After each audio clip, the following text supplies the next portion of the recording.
안녕하세요. 김어준입니다. 프랑스 나치 협력 처형 장기화되자 민심 돌아서 어제자 조선일보 기사 제목입니다. 문재인 정부가 프랑스의 과거사 청산의 교훈을 봐야 한다. 이런 기사인데요. 2차 대전 후 나치 부역자 재판을 통해 사형당한 사람이 1,500명, 수감자는 3만 8천여 명에 이르며 나치를 찬양한 언론인들은 총살로 단죄됐는데 왜 언론인에게만 가혹하냐는 비판도 있었다고 전하고 있습니다. 기자는 이렇게 몇 년간 청산하다 사회당은 의석을 잃었고 드골이 이끄는 신생 우파는 원내 2당으로 도약했다고 기사를 냈습니다. 우리가 프랑스의 100분의 1만큼이라도 친일파 청산을 했나요? 우린 해방 후 친일 법적 처벌 단 한 명도 안 했습니다. 비교 자체가 안 되죠. 그리고 나치에 부역한 언론인을 엄하게 다스리는 건 너무 당연한 거 아닙니까? 부당한 권력에 저항하는 게 지식인의 책무 아닙니까? 게다가 문정부가 과거사 청산만 하다가 민심을 잃으면 그럼 조선일보 신나는 거잖아요. 왜 걱정을 해줍니까? 적폐청산을 더 해라 해야지. 그러다가 민심 다 잃게. 그냥 적폐청산 그만하자고 하세요. 조선일보는. 프랑스 끌고 가서 헛소리 하지 말고. 김원준 생각이었습니다.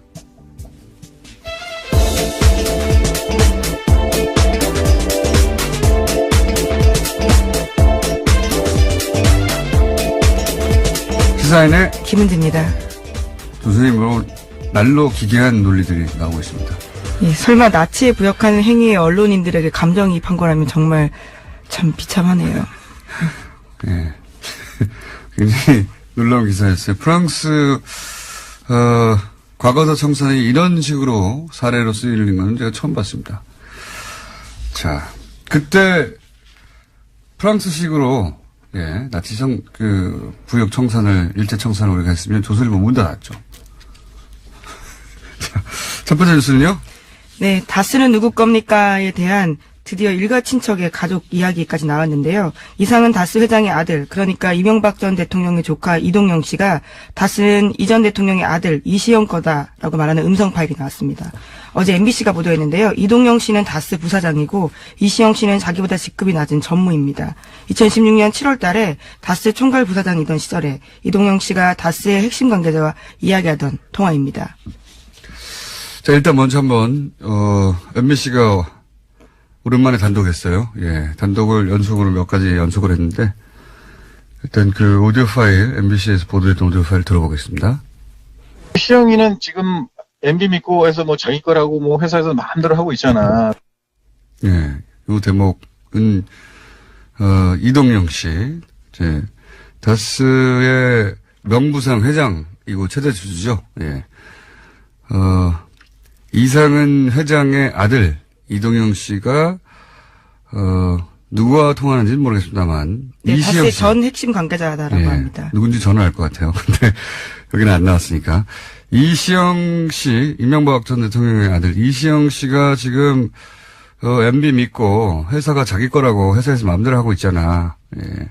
그러니까 최대주주 회장의 아들이 하소연을 이런 게 한다는 게 말이 안 되는 거죠. 예, 심지어 부사장이었습니다. 뭐 그때도 그렇고요. 지금도 그렇습니다. 그러니까 아버지는 회장이고 자기는 총괄 부사장이었던 시절인데 이런 말을 이제 한다는 게 이게 말이 안 되는 거죠. 이재용 삼성 부회장이 주식이 하나도 없는 사람 때문에 그 사람이 삼성을 먹겠다고 마음대로 하면 그냥 두겠습니까? 그냥 회사에 쫓으면 끝나는 거지.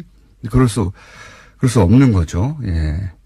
이 관계를 드러내는데 이게 파일이 이게 하나가 아니에요. 자, 그 다음 연속도 꼭지가 여러 개 나왔죠. 예? 네, 또 강경호 다스 사장이라는 사람이 있는데요. 이 사람이 이명박 전 대통령에게 지시를 받고 다스 경영에 깊숙하게 개입하고 있다라는 식의 이야기도 있습니다. 그리고 이제 녹취 중에 이제 이런 것도 있었습니다. MBC가 단독으로 보도한 회장도 나도 희생했다. 예, 희생할 게 뭐였어요? 자기들이 최대주 회사 주인인데. 네, 대표인데요. 예, 이것도 좀 들어보겠습니다. MBC 보도입니다. 나도 아버님이 회장님이 살아계시는데 형이 이런 꼴을 당하니까 형은 울분이 터지지만 어차피 희생하는 거잖아. 어차피 회장님도 희생했잖아. 그러니까요. 네, 여기서 형이라고 하면 자신을 뜻하는 겁니다. 이동영 씨 자신요. 그 이시영 씨 사촌 형이거든요. 나이로 따지면. 그러니까 본인 입장에서는 아들 입장에서는 아버지가 이제 이 문맥으로 보자면 바지 회장 노릇을 하는 게 그리고 자신도 그렇게 하고 있는 게 한탄스러운 거죠. 예. 네, 울분이 터진다, 가슴이 찢어진다라는 표현도 있습니다. 예. 아들 입장에서 이렇게 말할 수 있죠. 근데 이제 그 과정에서 자신들이 명부상 최대 주주인데 실제 주인이 아니라는 말인 거죠. 이게 또 있습니다. 네, 이명박 전 대통령의 아들 이시영 씨가 다스를 접수했다라는 식의 언급도 계속해서 나오는데요. 이시영 씨를 지칭하는 듯하면서 자신을 해코지하려 한다라는 말도 있습니다. 이거 일단 들어보시겠습니다. 사촌 동생이 형을 해코지라고 형을 나가라 그래도 걘 내 사촌 내가 그 똑같은 놈이 되면 안 된다는 얘기야. 예, 요 얘기는 이제 본인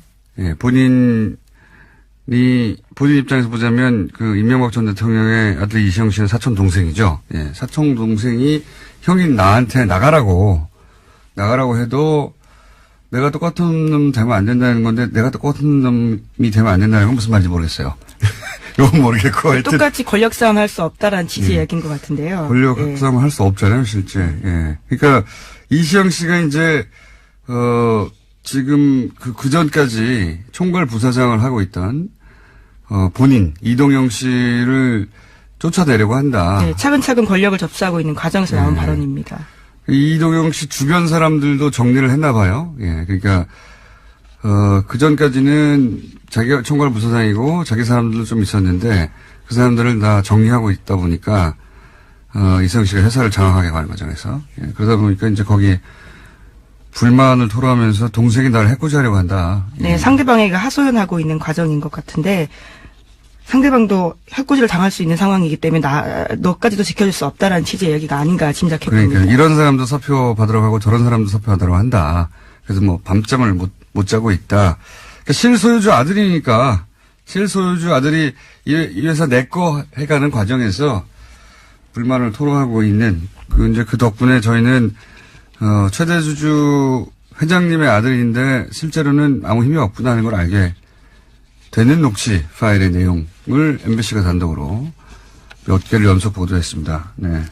MBC의 폼이 돌아오고 있나요? 아직은 모르겠네요. 어쨌든, 관련해서 가장 적나라한 단독, 최근 다스 관련해서는 그렇습니다. 그리고 또, 마침 또 이상한 회장의 아들 이동영 씨가 어제 검찰 출석을 했죠. 네, 다스 125 관련해서 수사 중인 동부지검에서 피의자 신분으로 나갔습니다. 자신의 개인 비리 혐의까지 받고 있는데 납품업자한테 각종 비리 리베이트 받았다라는 것까지 있습니다. 자, 들어가는 과정에서 기자들이 당연히 이제 다스 누구 겁니까? 물어봤어요. 여기에 대해서, 이동영 부사장의 답변 들어보시겠습니다. 그건 당연히 저희 아버님이 지분이 있으니까 저는 그렇게 생각하고 있고요. 네. 네, 공식적인 답은 다스는 그렇습니다. 누구 것이냐? 저희 아버님이 지분이 있으니까 전 그렇게 생각하고 있다는 건 아버님이 다스의 주인이라고 생각하고 있고 이런 말이죠. 예. 굉장히 이상한 답변이에요. 좀만 생각해보면. 왜냐면, 다스는 누구 겁니까? 아버지 겁니다. 이렇게 답변해야 되는 겁니다. 아버지 거면. 그런데, 아버지가 지분이 있으니까 저는 아버지 게 아닌가 생각하고 있어요. 이게 말이 되는 소리입니까? 조금만 생각해보면, 이제 본인의 이제 머릿속에, 그래도 지분이 있으니까 우리 아버지가 뭘 좀 행사해야지. 이렇게 생각하지만 실제로는 아니라는 걸 아니까, 여기에 대한 답변은 아버지 겁니다. 진짜로 아버지 거면. 이거죠. 아버지 거라고 저는 생각하고 있어요. 이 답변 자체가 아버지 게 아니라는 걸 드러내고 있는 거거든요. 이걸 짚어줘야 되는데, 안 짚어줘서, 제가 짚어드립니다. 자기 건데, 자기 거라고 생각하고 있어야는 이상한 답이잖아요. 내 겁니다. 아버지 겁니다. 라고 답변해야 되는 답변인데 그렇게 안 나온 거죠. 게다가 이건 지분이 있으니까 이건 변명이잖아요. 일종의. 예. 현재로서 최대 지분을 가지고 있습니다. 그러니까 거기 기대는 거죠. 지분이 있으니까 저는 아버지 거라고 생각해요. 이 말 자체가 지분이 있는데도 아버지 거로 아무도 인정을 안 해준다는 얘기죠. 예. 그게 드러난 답변입니다. 자, 예리하게 한번 짚어놓고. 자, 다음 순요. 네, 어제 김명수 대법원장이 입장문을 냈습니다. 법원 블랙리스트와 관련해서 계속해서 후폭풍이 있는데요. 김명수 대법원장은 조사 과정에서 나온 문건 내용은 대다수 사법부 구성원들이 상상하기 어려운 거다라고 인정했습니다. 그제 대법관 13명이 내놓은 입장과는 다소 다른 이야기인데 별도 기구를 구성해서 추가 조사에 나서는 등 법원 행정처 개혁하겠다라는 입장도 밝혔습니다. 요 사안은 저희가 이제 이정열 전 판사님을 3일째 모시고 이야기 잠깐 나눠볼 텐데 이게 지금 이제 김명수 대법원장은 어떻게든 법원 자체적으로 이 문제를 해결하려고 하는 것 같아요. 근데 이제 첫 번째 조사에 대해서, 사법부 내에서도 그리고 밖에서도 이것까지도 되냐고 뭐 납득할 사람이 아무도 없죠. 조사 파일도 한계가 있고. 네, 다 열어보지도 못했습니다. 아주 그러니까요. 일부가 나온 거거든요. 그것도 폴더를 다 열어본 것도 아니잖아요. 예. 지금 그 파일을 확보하고 내용을 열어본 방식이 크게 3가지 검색을 해서 명단과, 그러니까, 그러니까 이 사람들이 걸려있지 않을까 싶은 명단, 그리고 2개가 뭐였죠? 이정일 판사한테. 키워드를 또 가지고 있는데. 이정일 판사한테 물어보기로 하죠. 그 3가지 축으로 검색을 해서 나오는 것만 한 거지, 폴더에 하나하나 들어간 게 아니에요. 예. 검찰의 수사를 맡긴다는 게 이제 입법, 사법, 행정 한 축인 사법부로서는 이게 이제 자존심도 상하고 나쁜 선례가 될까 생각하시는 것 같아요. 네, 더 이상 자존심의 문제가 아니고요. 행정부의 수장조사도 혐의가 있으면 검찰 조사를 받았습니다.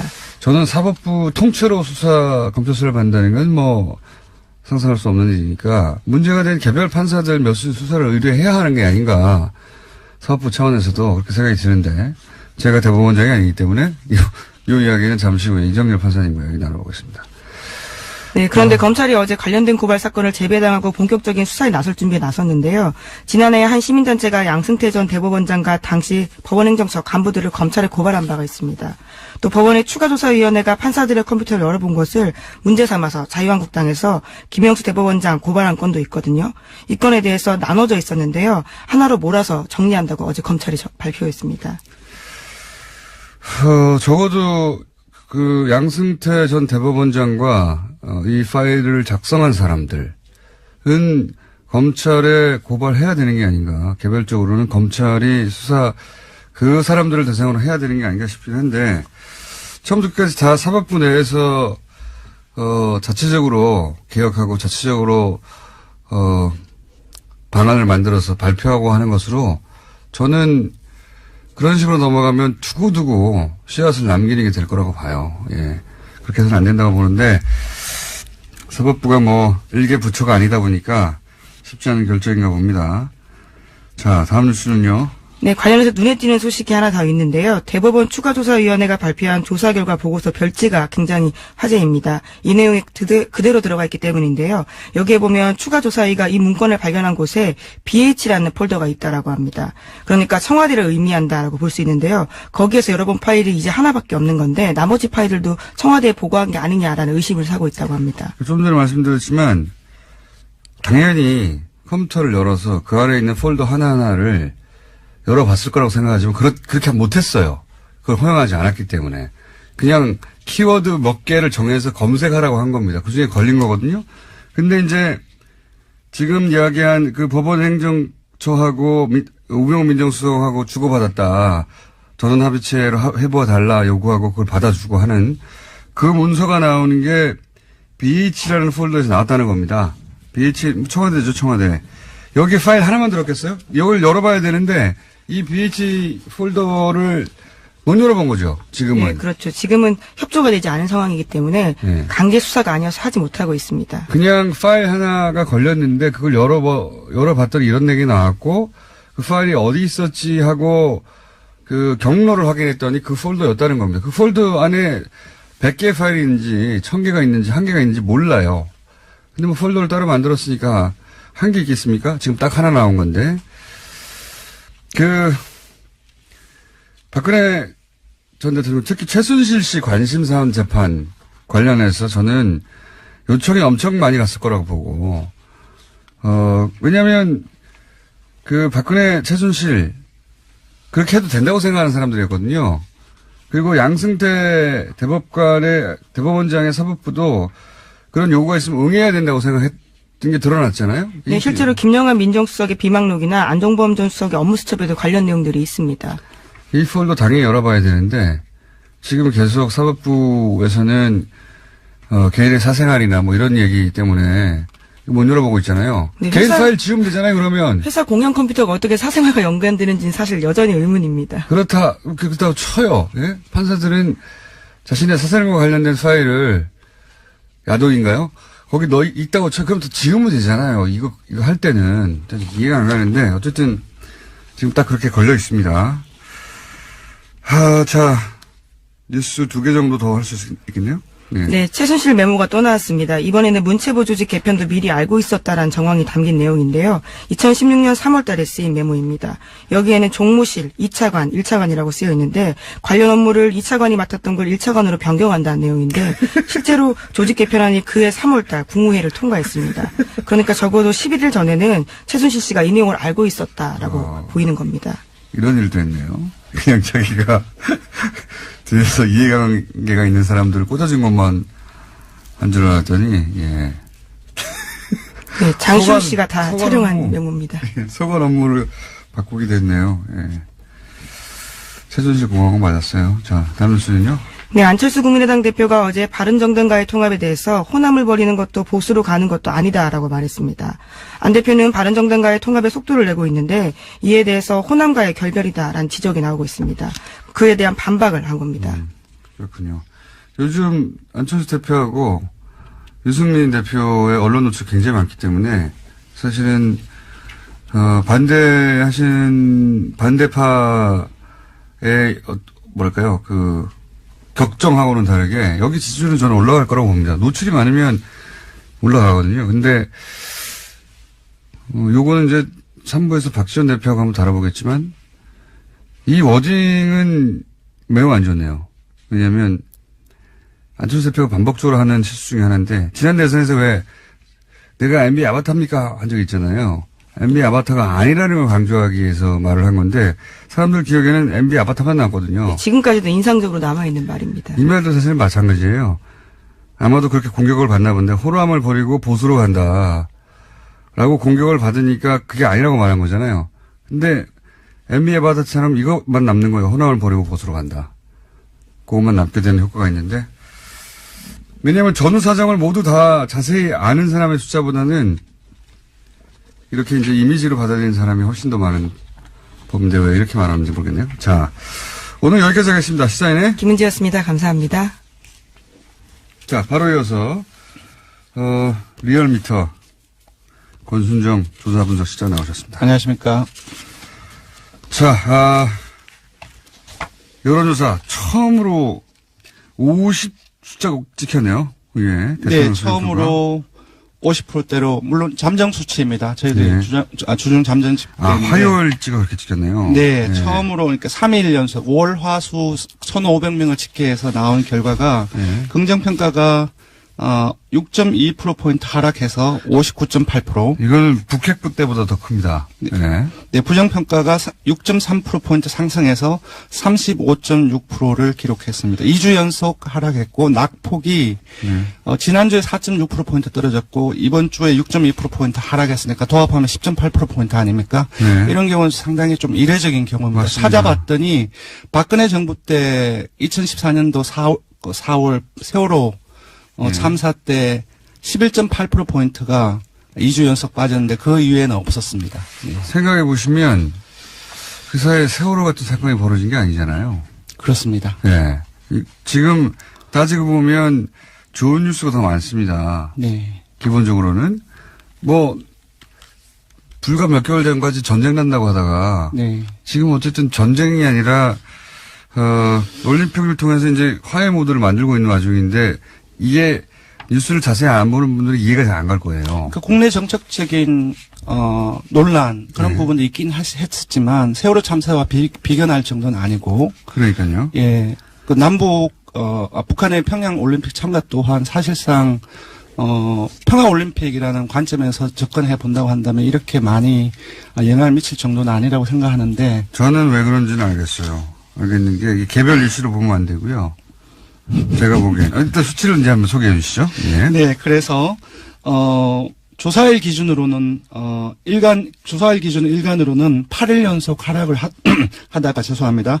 어제 24일 날에 60.3%로 소폭 반등했는데 그 이전에는 19일 날 64.4%로 시작을 해서 22일 월요일 날에 60.8%, 화요일 날 23일에 59.9%.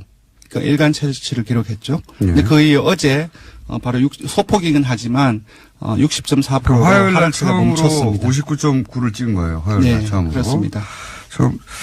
자, 이게 이제 뉴스를 슥슥 훑어서 보시는 분들은 잘 모르시겠지만, 그리고 모든 미디어를 모니터링 하지 않잖아요, 보통은. 그렇죠. 저는 직업이 이렇다 보니까 모든 미디어를 모니터링 하게 돼요. 근데, 잘 모르시겠지만, 평양 올림픽이라는 단어, 엄청나게 조중동과 보수 매체와 포탈을 통해서 유포됐어요.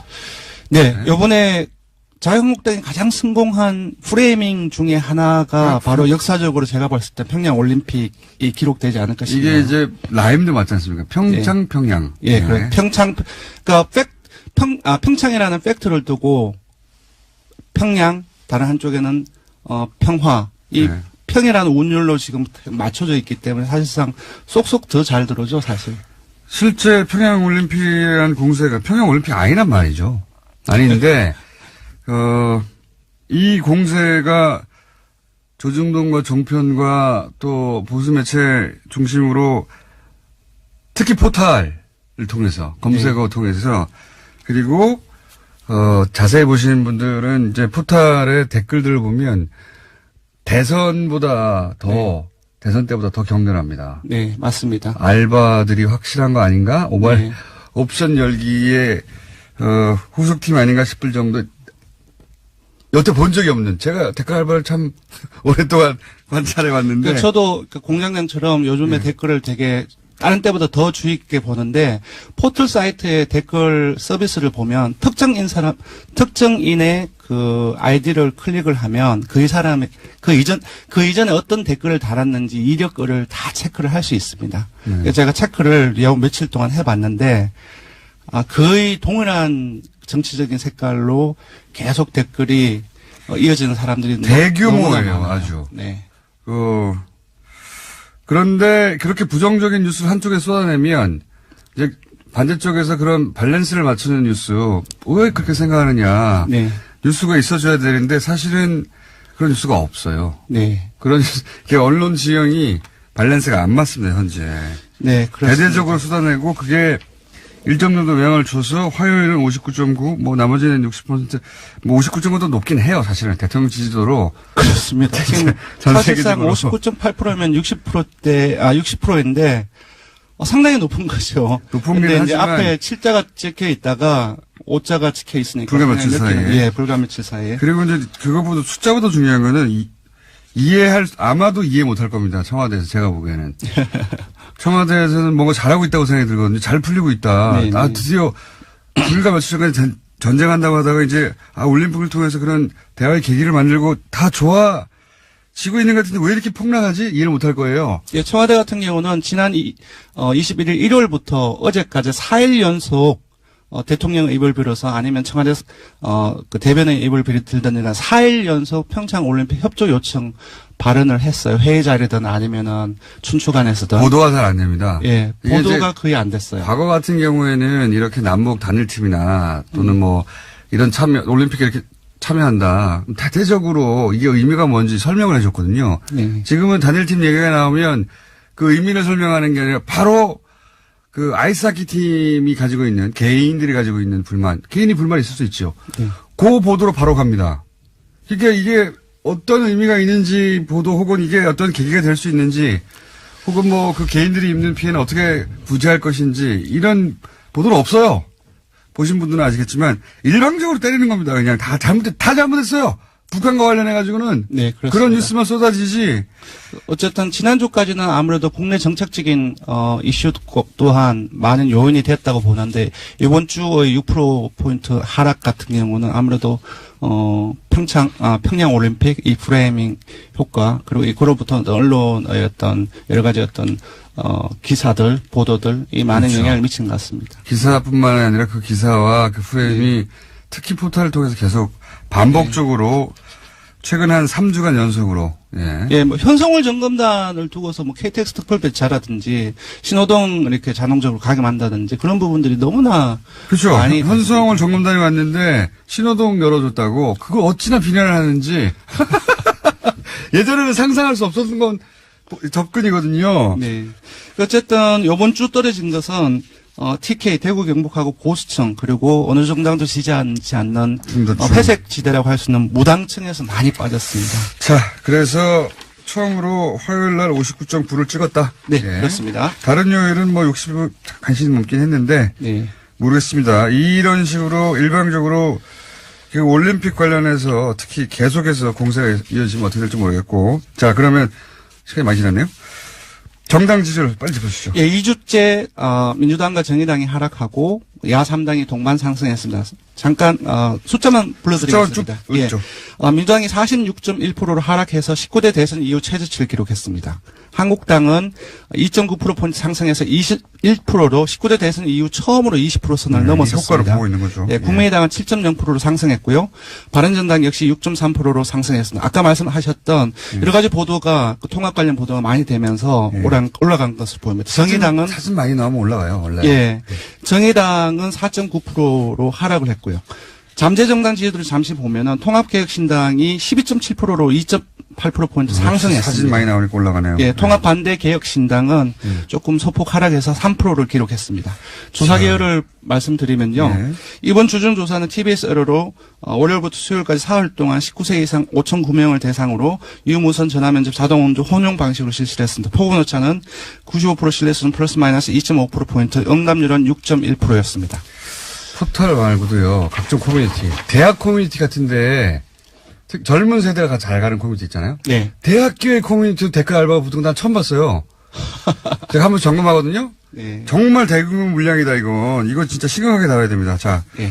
사법부 강제수사 해야 되느냐? 국민 여론은 강제수사 많겠죠. 예, 맞습니다. 요번 조사는 찬성과 반대를 물었습니다. 강제수사에 대한 찬성과 반대. 예, 네. 검찰은 특검이 강제수사 해야 되느냐. 찬성이 69.7%로 응답자 10명 중 7명에 이르는 사람들이 찬성을 했고요. 반대는 28.7%가 나왔습니다.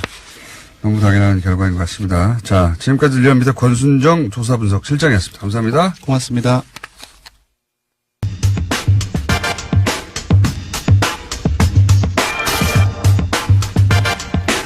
잠정 제목이 정해졌습니다. 1일 법정 드라마.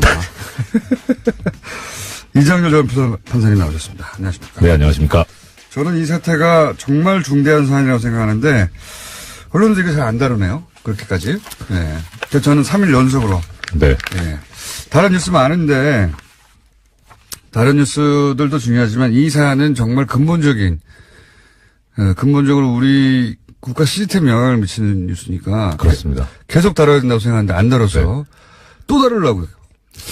저만 아침잠을 못 자고 있습니다. 자, 일단 이 보고서가 얼마나 재밌는지 네. 기자들이 구해서 안 읽으시나 봐요. 진짜 재밌는데. 그러니까요. 예, 구해서 읽어보십시오. 예. 구하려면 얼마든지 구할 수 있으니까. 저한테 연락 주세요. 특히 별지가 재밌습니다. 네. 별지. 이 별지라는 게 뭐냐면 추가조사위원회에서 조사 보고서를 내면서 인용을 한 문건들이 있습니다. 그 문건들을 별도의 그 문건으로 만들어서 첨부를 했는데 그것을 얘기하는 거죠. 별지가 한 50몇 페이지 되는데요. 예. 거기 보면 굉장히 적나라한 문구들이 많이 있죠. 네. 예. 송모 판사에 관해서 예를 들어서 분석한 걸 보면 본인이 이걸 보면 기분이 굉장히 나쁠 것 같아요. 알 거예요. 봤을까 이미? 봤을 거고요. 그리고 이거 좀 진지한 분위기에서 이런 말씀드리긴 뭐한데 정말 정확하게 분석해요.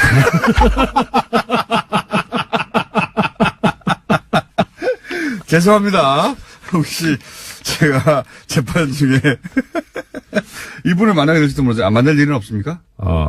지금 당분간은? 예, 당분간 없습니다. 아, 그렇군요. 재판 네. 보직이 아니군요. 네. 자, 낄 때 안 낄 때 뭐 이런 거 표현도 등장하고 뭐 하여튼 예, 이 부분에 관해서 조금 언급을 해드리면 예. 아예 별도로 이 송모 판사에 대해서 분석을 해놓은 건데 분석하게 된 이유가 자유 게시판에 그러니까요. 자유 게시판이라면 이제 법원 내부 통신망의 게시판을 말합니다. 글 썼다고 이거 분석한 거예요. 글 예. 썼다고. 이 사람이 어떤 사람이 이런 글을 쓴 거야? 이렇게 된 거예요. 그 글을 야. 이제 여러 개를 쓰니까 그러니까 분석을 했는데 먼저 제일 처음에 나오는 부분이 프로필이 나옵니다. 그런데 이 문건에서는 프로필을 별첨했다라고 했는데 그 별첨 자료가 사라져 있습니다. 네. 그런다고 이 사람이 누군지 모르냐? 알죠. 연수원 34기고요. 그리고 우리법연구회와 국제인권법연구회 핵심 리더. 네. 이 문건 어디에 나오냐면 별도의 문건에서 나옵니다. 이 송판사가 워낙 활약을 많이 했기 때문에. 네. 그래서 이렇게 표현을 합니다. 각종 소모임을 결성하고 국제인권법연구의 현 활동 방식은 우리법연구에서 구축한 활동 방식을 그대로 따른 것이다. 이렇게 분석을 해놨는데요. 제가 이건 이제 그렇고. 이걸 읽다가 느낀 거, 이거 간첩 분석하듯이 분석해놨어요. 맞아요. 예. 네. 이 사람은, 어떤 사람이니까 이런 글을 쓰는데 어떻게 상대해야 되고, 이런 네. 식으로 분석을 해놨어요. 예전에 MBC에서도 그랬습니다만, 사측에서 노동조합, 뭐라 그래야 되죠? 분쇄. 예. 예. 예. 그때 이제 그 노조 핵심 간부들을 상대로 분석하는 그런 형태입니다. 그래서 이 송판사에 대해서 이 문건에서 성향을 딱 표현을 했는데 아까 공장장님께서도 말씀하셨지만 그 속칭 낄 때 안 낄 때 판단이 밝아 자신에게 불이익이 오지 않을 이슈에 대해서는 강한 어조로 비판하고 그 반대의 경우에는 침묵한다. 굉장히 모욕적인 표현이거든요. 모욕적인 표현이죠. 자신한테, 이익이 안 되면 안 한다는 거잖아요. 굉장히 모욕적인 표현인데 적나라합니다. 근데 지금 이제 검색된 문건에서만 이게 나온 거지 사실은 자유 게시판에 글을 좀 몇 번 썼거나 네. 그런 분들은 이런 게 다 있다고 봐야 돼요. 그렇죠. 다 있다고 봐야 그렇죠. 됩니다. 예. 네. 이 부분에 관해서 이제 이 조사를 하게 된 이유를 보고서에서 적시를 해놓고 있는데요. 내용은 이겁니다. 일단 계속 글을 쓰니까 했는데 이 문건 자체는 2015년 1, 2월경에 작성이 된 건데 2009년 3월부터 2015년 1월 15일까지 6, 7년간 이 썼던 글을 전부 분석을 한 겁니다. 야, 이거 할 일이 되게 없나 봐요. 그러면서 또 이런 표현도 있습니다. 동기인 유모 판사는 현장의 필드 플레이어 성격이 강하다면 송 판사는 배후 기획, 정리, 분석, 전략 수립 등에 더 밝음. 자신에게 이목이 집중되자 연구회를 탈퇴함. 그렇죠. 우리법연구회 회원이었다가 자신에게 이목이 집중되자 우리법연구회 탈퇴함. 근데 요건 아니에요. 그건 아니에요. 요건 아닌데 탈퇴한 건 맞는데 요건 아니고. 근데 자신에게 불이익이 오지 않을 이슈에 대해서는 강한 어조로 비판하지만 반대의 경우에는 침묵한다. 이거는 대충 맞습니다. 술자리에서도 그렇고. 선동과 기질. 뭐 예, 이런 그런 거. 표현이 있습니다. 선동과 아웃사이더 비평가 기질이 있어서 이슈 발생하면 주변 법관들을 선동하는 기질이 다분하다. 그다음에 집행부에 대한 불신과 의혹이 크다. 예, 이렇게 표현을 하고 있습니다. 한 사람에 대해서 3페이지 걸쳐서 이렇게 분석하고 정리하고 뭐 그러고 있습니다. 한 사람을. 그렇죠. 예. 예. 여기에 대해서 다른 문건엔 또 뭐라고 표현을 하고 있냐면 이런 거 그러면 어떻게 대처할 것이냐. 예. 가능한 대응 방안 1. 무시 전략. 무시하자. 2. 일부 설명 전략. 뭐 이렇게 해가지고. 일부 설명 전략. 그러니까 다 설명하지 말고 일부만 설명하자. 예, 이런 식으로. 다 알게 되면 또 돈비니까. 그러니까요. 중요 사안의 일부만 설명해서 잘 모르게 한다. 아, 이거 웃으면 안 되는데, 죄송합니다. 아, 저도 몇 기가 번 차서. 웃었어요. 몇 기가 번 차서. 웃었어요. 야, 예. 이게 우리나라 최고 엘리트인데. 사법고시를 치고 연수원 성적이 가장 좋은 분들이 가서 모여 있는데 네. 그 중에서도 엘리트 중에 엘리트가 법원 행정처에 가는 건데 그렇죠. 이렇게 하시나. 이건 이제 또 개인에 관한 거고요. 네. 요 며칠 동안 몇 번 말씀을 드렸었는데, 이 2판, 4판 야단법석이라고 포털 사이트 다음에 판사들이 모여서 카페를 연 것이 있습니다. 그러니까 이제 법원 내부가 아니라 이번에는 다음에 자체적으로 네. 본인들끼리 카페를 열었어요. 예. 근데 거길 또 들어가요. 예, 거기를 들어가요. 거기를 들어가는데, 이게 이제 이 카페는 개설된 게 2014년 10월 24일 날 개설이 되는데요. 여기에 대해서 그러면 지금 2015년 현재 회원이 380여 명이다. 원래는 40명에서 이렇게 늘었다. 그러니까 주목이 되는 거죠. 네. 예, 긴장이 되고 거기에 대해서 그러면 어떻게 법원행정처가 대응하려고 했느냐. 먼저 카페 폐쇄를 유도한다. 어떤 방식으로? 어떤 방식으로? 여기에 제 이름이 나옵니다. 예. 이모 부장판사 사태를 언급하면서 협박하는 거고. 그렇죠. 너도 잘리고 싶어? 그렇죠. 두 번째, 회원으로 가장해서 카페 내 활동 중단에 대한 글을 게시한다. 관련해서 로그인 가능한 아이디와 비밀번호를 확보한 상태다. 아이, 참. 예, 그렇게 하면서 운영자의 자진 카페 폐쇄를 유도하는데 어떻게 하냐면 이 개설자가 여성이거든요. 네. 여성판사 이분은 금방 드러날 수 있어가지고 말씀드리기가 좀 곤란한데.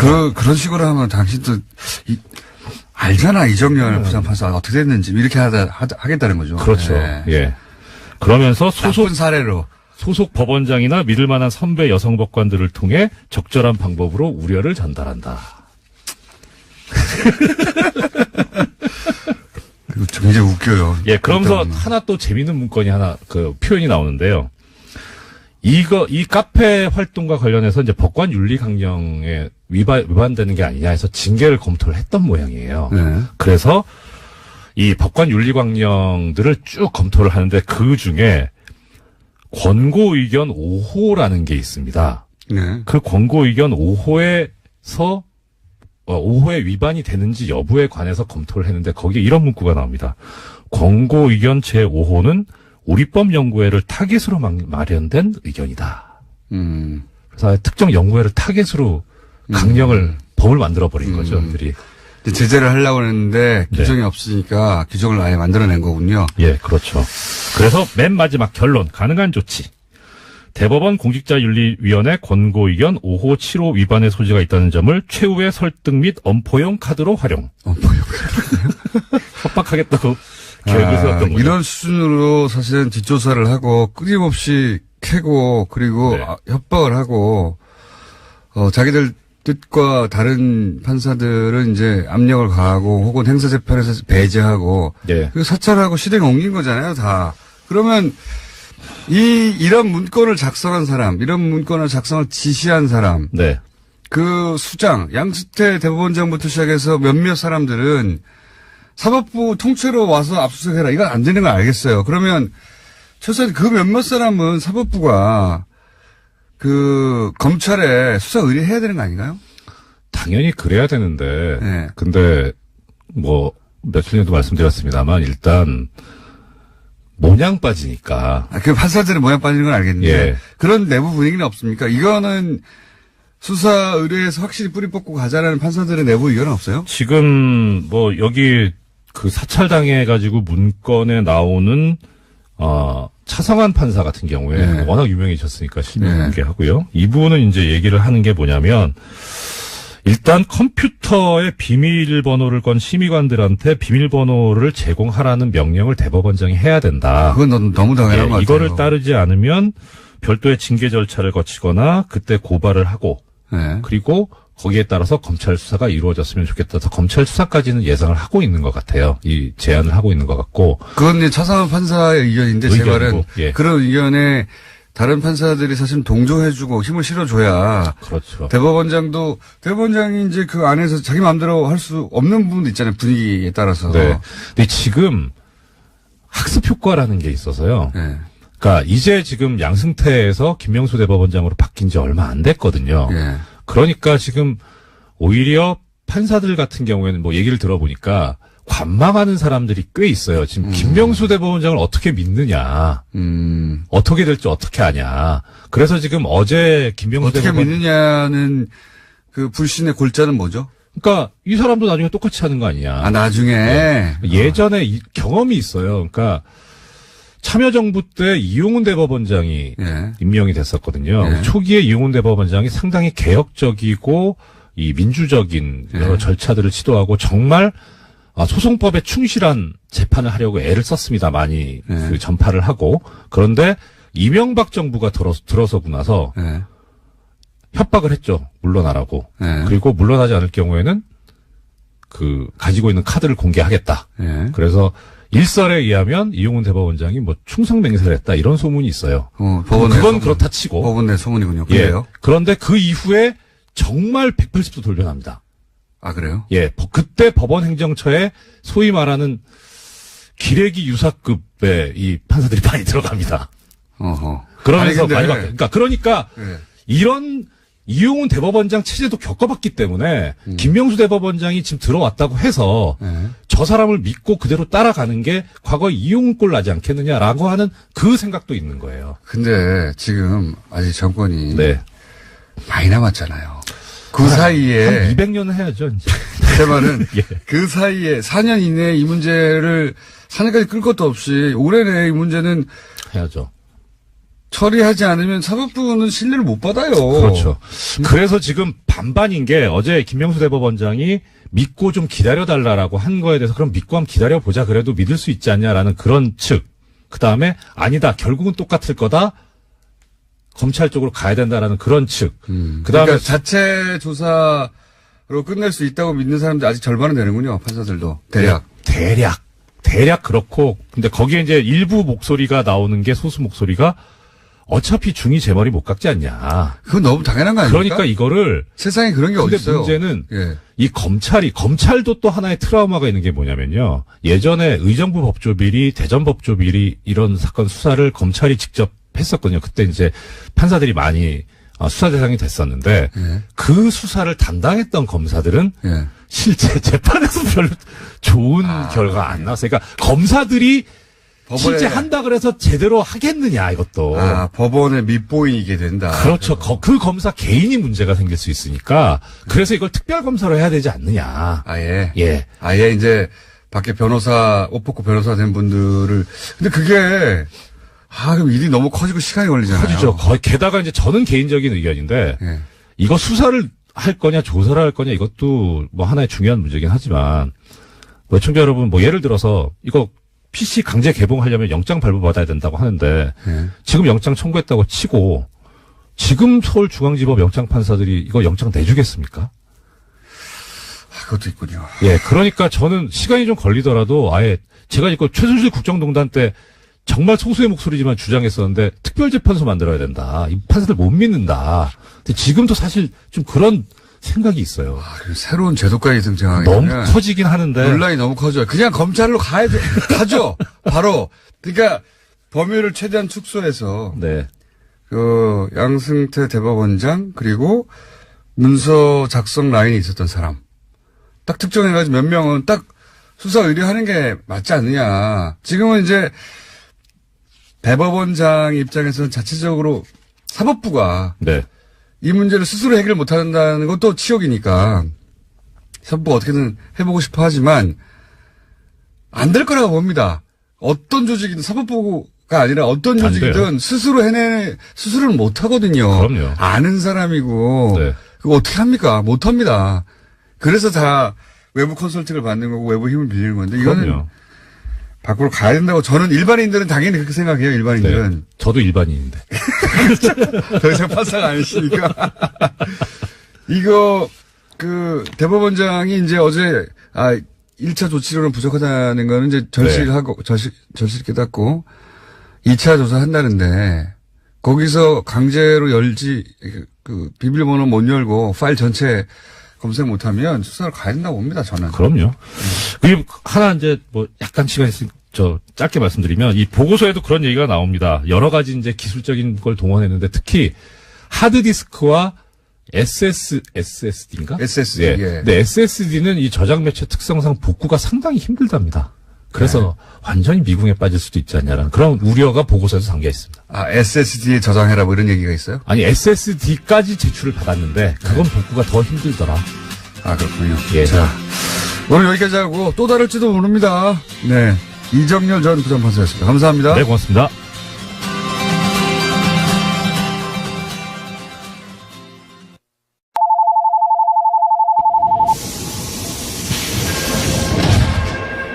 지금은 닫습니다. 닫습니다. 닫습니다. 김어준의 뉴스 공장.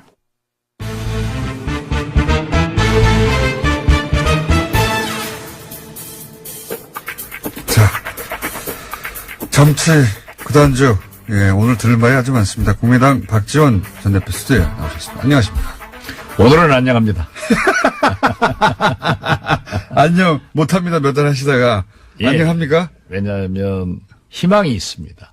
우리가 민주평화당 당명을 어제 결정해서 예. 오늘 오후 2시 목포 해양대학교 강당에서 전남 발대식을 합니다.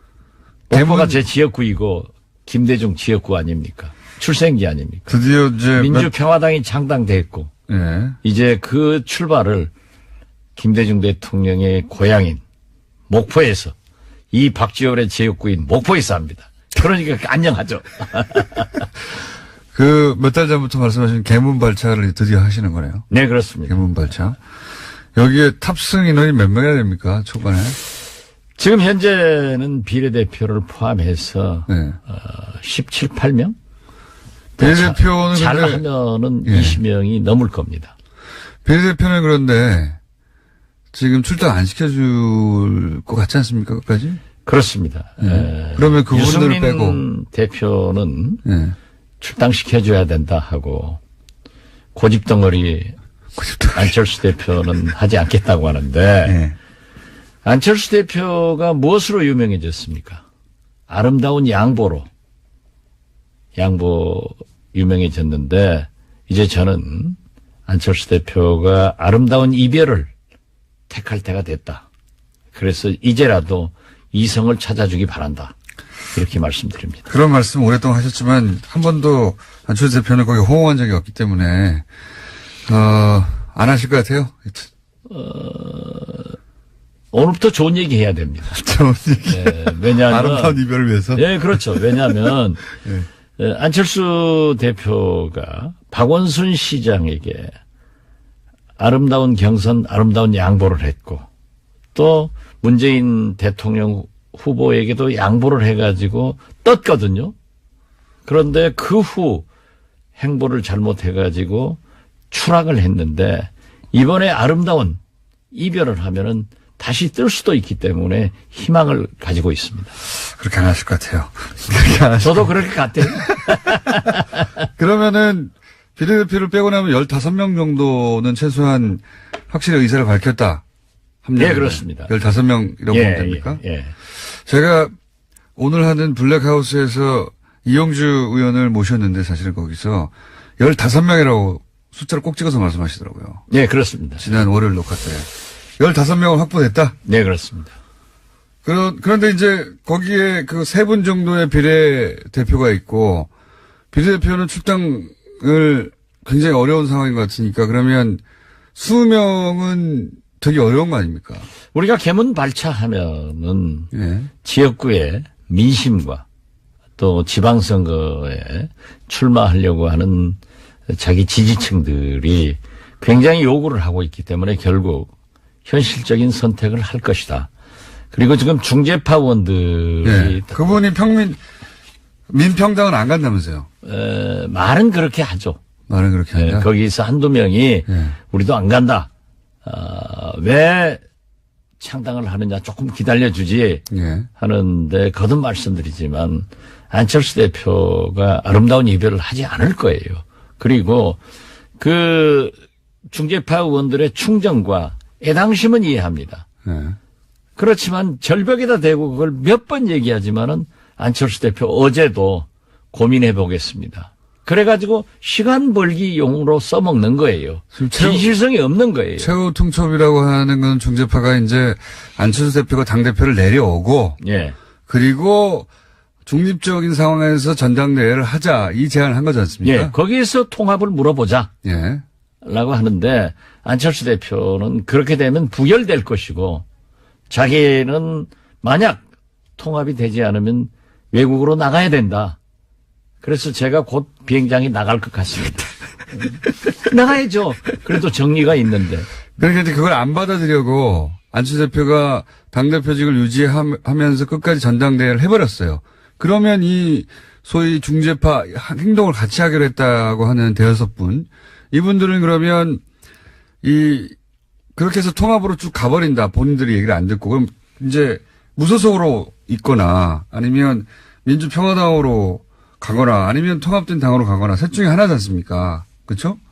그분들의 행보는 어떻게 예상하십니까? 그분들이 지금은 중재를 위해서 안철수 대표에게 사퇴를 강하게 요구하고 어제 정동영 전 의장이 박주선, 황교안 의원을 만났는데 26일까지 우리가 28일 날 예. 창당 발기대회를 하기 때문에 답을 달라. 26일까지. 예. 예. 그랬더니 안철수 대표는 역시 구렁이에요. 고민해보고 있습니다.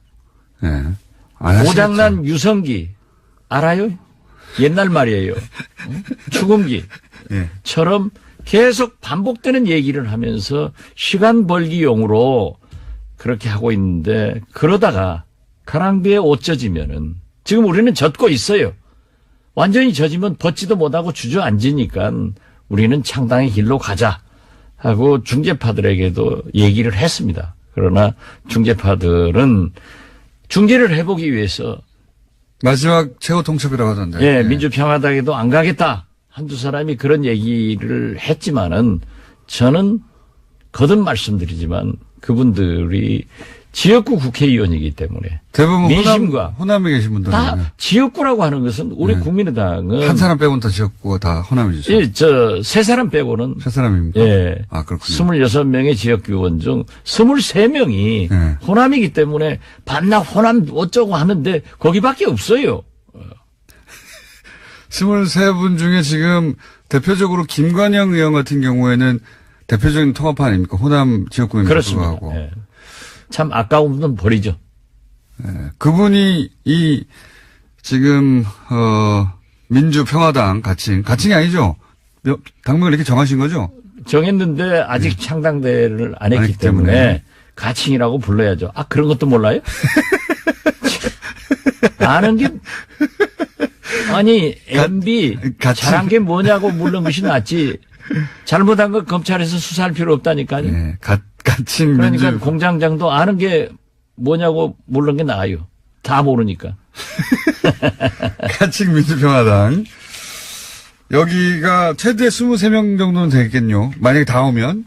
근데 그중에서 저희는 그렇게 계산하고 있고 네. 그렇게 예측을 하고 있습니다. 그런데 우리가 네. 자꾸 말씀드렸지만은 교섭단체에 연연할 필요 없어요.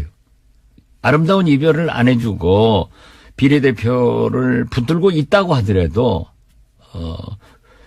정치자금 국고보조는 안철수 당에서 더 가져갈 수 있지만은 우리하고 같이 행동을 한다니까요. 그렇기 때문에 비례대표들이. 똑같아요. 이거는 어떻습니까? 안철수 대표는 합당되고 난 다음에는 본인은 대표를 안 하겠다고 하고 윤승민 대표는 본인은 대표를 계속 하겠다고 하는데 그 노림수가 각각 뭐죠? 그게 이제 공동대표 하는 거죠. 눈 감고 아무나 한다니까요. 지금 안철수 대표는 서울시장, 네. 유승민 대표, 당대표 이런 보도가 되더라고요. 네. 안철수 대표가 서울시장 나가서 돼요? 안 돼요. TV 토론을 대통령 때 후보 때 그렇게 해가지고 서울 시민들이 다 기억하고 있어요. 안철수 대표는 깜이 아니다. 그렇기 때문에 결국 저는 지금 유승민 대표가 그렇게 요구하고 있잖아요. 그 유승민 대표는 공동대표 하자. 같이 하자고 계속. 그러니까 유승민 대표는 굉장히 설득력 있는 얘기를 하는 거예요.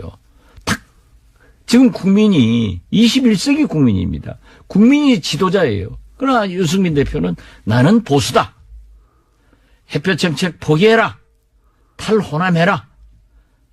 백의종군 하면 안 된다. 우리 둘이가 주인이기 때문에 공동대표 하자. 예. 하는데 안철수 대표는 나는 호남을 버리지 않았습니다 하고 버리고 햇볕 정책을 나는 신봉합니다 하면서 보수의 길로 가고 서울시장 시키는 대로 하겠습니다 하면서 백의종군 하겠다. 두고 보세요.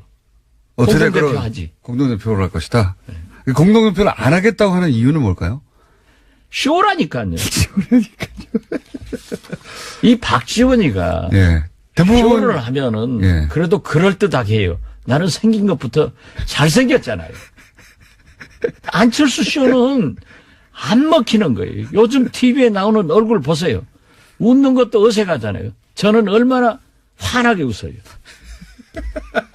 왜 웃어요? 오늘 기분이 굉장히 좋으시네요. 민주평화당이 창당하는데. 그런데 그 각 언론 뭐 보수 언론이든 혹은 뭐 YTN 기타 등등 모든 언론들이 사실은 지난 대선에 후보 2명이 동시에 화면에 잡히니까도 있고 또 보수 진영에서는 홍준표 대표가 다음 대선까지 살아있을 거라고 생각하지 않는 건지 홍준표 대표는 굉장히 부정적으로 다루고 이 두 분을 굉장히 띄웁니다. 그러니까 언론이 이렇게 노출해 주니까 기준이 그쪽에 올라가고 언론 노출이 없는 민주평화당은 이게 따라잡기가 어려울 것 같은데요. 그렇지 않습니까? 물론 뭐 언론은 네. 자기들의 사시가 있기 때문에 편집 또는 보도에 대해서 저희가 얘기를 하면은 그건 금도를 넘어가는 거니까 오늘 아침 신문을 보더라도 참 분해요. 그렇지만 말하면 안 돼요. 더 얻어맞으니까. 더 맞으니까. 그런데 네. 결국 그렇습니다. 야권 통합이 좋습니까? 분열이 좋습니까? 동서화합이 좋습니까? 호남이 좋습니까? 그렇기 때문에 우리는 출발이 부정적 이미지를 가지고 있고 예. 또 저희들을 이해해주는 일부 매체에서도 분당파인 예. 국민의당에서 분열하는 예. 묘사 자체가 이렇게 부정적이에요. 예. 기사를 하고 또 여론조사를 물으면은 누가 우리를 하겠어요. 그렇지만은 그래도 한 4% 지지를 받는 것은 좋기 때문에 이제 당명이 결정됐으니까 제발 다시 한번 부탁드리는데 TBS에서도 김어준 총수도 TBS 얼마나 이번에 잘했어요. 259명 탁 정규직 하더라고요. 응? 이런 훌륭한 방송이면은 이제 합법 방송인데. 그런데 그러면은 이제 뭐 분당파 이런 용어를 안 쓰고 민주평화당, 민평당. 알겠습니다. 뭐 당명을 민생 정했어요. 속으로. 얼마나 좋아요. 창당이 언제입니까? 창당이 지금 2월 6일 합니다. 2월 6일이요? 그 다음 날이네요. 2월 4일. 예. 예. 우리는 저지의 목표를 두지만은. 2월 4일 정당대회니까 이 다음 날이군요. 예. 저지가 되더라도 안철수는 절대 대표직에서 안 물러갑니다. 그러니까. 저지가 돼도 분당하는 거죠. 예. 안 물러가니까 우리가 가야죠. 왜냐면 그 이상 기다리면은 지방에서 안 돼요. 지방선거를 치를 수가 없다. 안 되죠. 그러니까 그리고 우리 지지층에서도 너희들이 창당한다고 하고 그것도 못하느냐 이런 분노가 우리에게도 쌓여 있어요. 그렇기 때문에 저희들이 그러면 창당을 해나가면 지지도가 올라갈 것이다. 전당대회에서 합당을 저지하는 게 목표이긴 하나 서로 저지하더라도 우리는 더 이상 같이 할 수 없는 사이가 되었으므로 창당하고. 만약 안철수 창당한다. 대표가 물러나간다고 하면은 네. 우리가 국민의당에서 리모델링 해야죠. 예. 민주평화당처럼. 또 리모델링 당명도 한다. 바꿔야 되고. 당대표에서 물러나면. 그렇죠. 예. 그런데 절대 안 물러날 사람이에요. 그러면 지금 우리 중재파들의 계산이 잘못하는 게 철수는 철수하지 않으니까 중재파 당신들이 철수해라. 내가 그렇게 요구하고 있는 겁니다. 그러면 지금 생각하시는 목표치에 도달하는 것은 2월 6일이면 될 수도 있겠네요. 2월 4일 날 결과가 나오면 예. 그때 전당대회가 통과되면 당연히 그러니까 합당이 통과되면 당연히 이제 탈당하실 거고 통과 안 되더라도 안철수 대표가 당대표를 안 물러날 테니까 또 탈당하실 거고 탈당하는 거죠 말하자면. 그렇죠. 그분들이 15분 정도 일정으로. 예. 그리고 나머지 분들도 그 개문 발차하게 되면 결국은 합력이 될 것이다 생각해요. 그렇습니다. 예. 그리고 나서 이건 어떻습니까? 이제 합당을 선언했어요. 예. 그리고 나서 비례대표 지금 그 의사를 분명히 밝히신 분이 3분인데 출당시켜달라고. 그 3분은 어쩔 수 없이 출당시켜주지 않으면 끌려가지 않습니까? 그렇죠. 근데 유승민 대표가 그 당의 대표가 되잖아요. 그런 상황에서는 출당 권한을 유승민 대표가 가지지 않습니까? 그렇죠. 그때는 그러니까 유승민 대표. 그건 1구 2호는 2부 지자라. 어떤 사람은 통합 절대 안 합니다 하고 통합하는 사람은 거기에 해당되지만은 유승민 대표는 저는 그렇게 하지 않으리라고 봅니다. 그러면 그 이후에 출당돼서 다시 그분들이 와서 합류하실 것이다 이렇게 보시는 거군요. 그렇죠. 그렇게 해서 그러니까 호적은 거기 있어도 몸과 마음은 민주평화당에 있기 때문에 정치적으로 그런 일을 해서 되겠느냐. 그러니까 깨끗하게 또 안철수 대표도요. 민주당 지금 더불어민주당한테 경남 도의원, 부산 기초의원들을 요구를 했어요. 예전에 나를 지지하니까 제명해달라. 네, 국민의당 민주당에서는 깨끗하게 해줬는데 네. 왜 자기는 요구하고 자기는 안 하자 이거야. 그러면은 새 정치가 아니라 구정치고 악태 정치지 뭐. 자, 그러면 호남의 그 민심은 어떻습니까?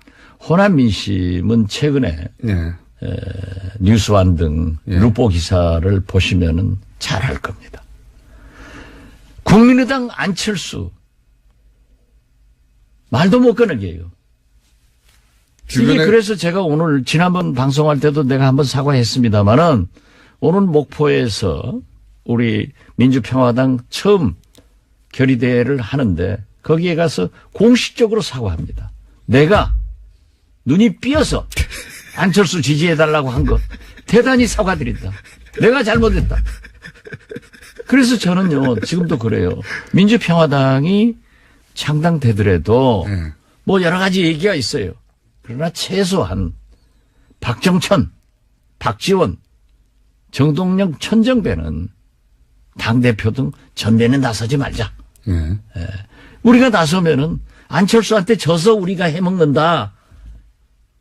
이렇게 하니까는 후배들에게 길을 터주고 우리는 뒤에서 병풍노릇 하자. 이거지. 저는 나설 리가 없어요. 이렇게 깨끗한 사람이 새 정치하는 거지. 응? 뭐 안철수처럼 안 한다고 하고 거짓말하고 이 사기꾼이지 이게 뭐예요 도대체. 사기꾼까지. 그렇잖아요. 제가 제일 원통한 것은 저는 그랬어요. 나는 정치를 하면서 DJ에게 충성했고 내가 5년간 공백이 있었던 대북송금 특검 감옥 살고 나오니까 목포에서 무소속으로 당선시켜준 목포 시민들에게 충성했고 이제 새로운 시대를 열기 위해서 안철수에게 충성을 했습니다.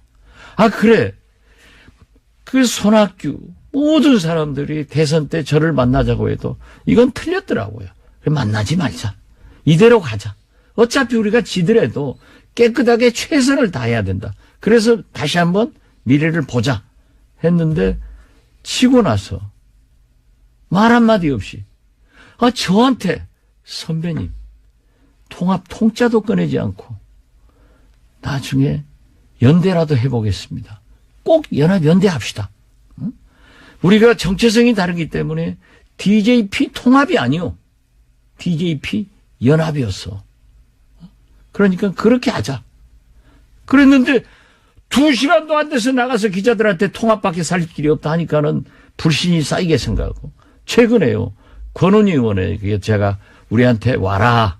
네. 민주평화당에 해라 그랬더니 대표님은 즉 박지원 대표님은 그렇게 말씀할 권리가 있습니다. 그래서 저는 권은희 의원 말이에요. 안철수 대표하고 대화를 좀 해보십시오.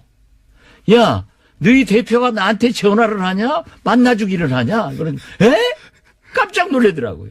지금도 잘 모르시는구나. 소통을 하는 것으로 알고 있어요.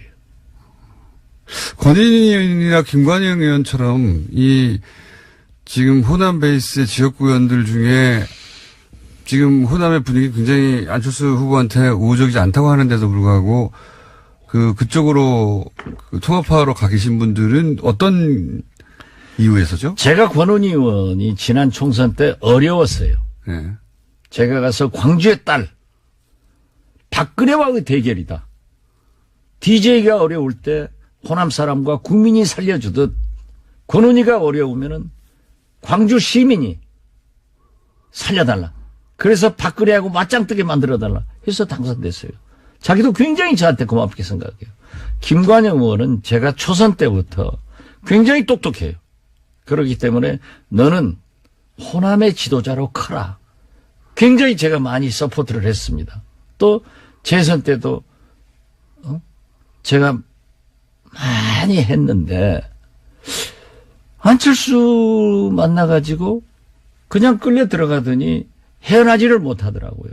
그래서 최근에도 제가 한번 야 이 녀석아 하고 야단을 쳤어요. 야, 이 녀석아. 그래서 좀 내가 그 후배들인데 그랬는데 참 아까웠는데 저는 그렇게 봅니다. 결국 김관영도 권은희도 돌아온다. 왜? 정치인은 지역구 민심을 떠나서는 존재할 수가 없습니다. 그렇기 때문에 민심을 본인도 알 텐데 왜 그러는 거예요? 그러니까 자기 지역구에서 난리예요. 그래요? 네. 어느 남 지역구니까 말할 필요는 없지만은 네. 아무튼 어려워요. 그래서 제가 그 얘기했다고 굉장히 섭섭해하고 심지어 어떤 의원은 수도권으로 옮긴다 하는 얘기가 파다하더라고요. 그런데 수도권에 오면 집에서 새는 바가지 밖에 나가서 똑같죠. 오히려 수도권이 어려운데. 그래서 저는 그 지역 민심 또 정치인은 항상 우리는 사상가나 학자나 언론인이 아닙니다. 내 생각이 중요한 게 아니라 국민의 생각이 중요한 거예요.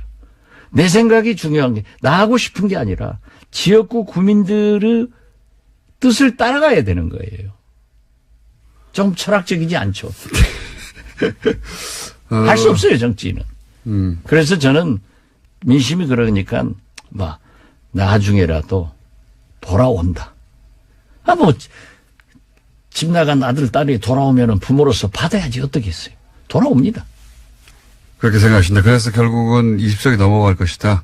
예, 그럼요. 그리고 그렇게 되면은 만약에 말씀대로 하시면 그 합당한 당의 규모가 거의 비슷해질 수도 있는 거 아닙니까? 아니죠. 나중에는 예. 안철수 대표가 우리에게 와서 비례대표 좀 제명시켜달라고 할 수가 있어요.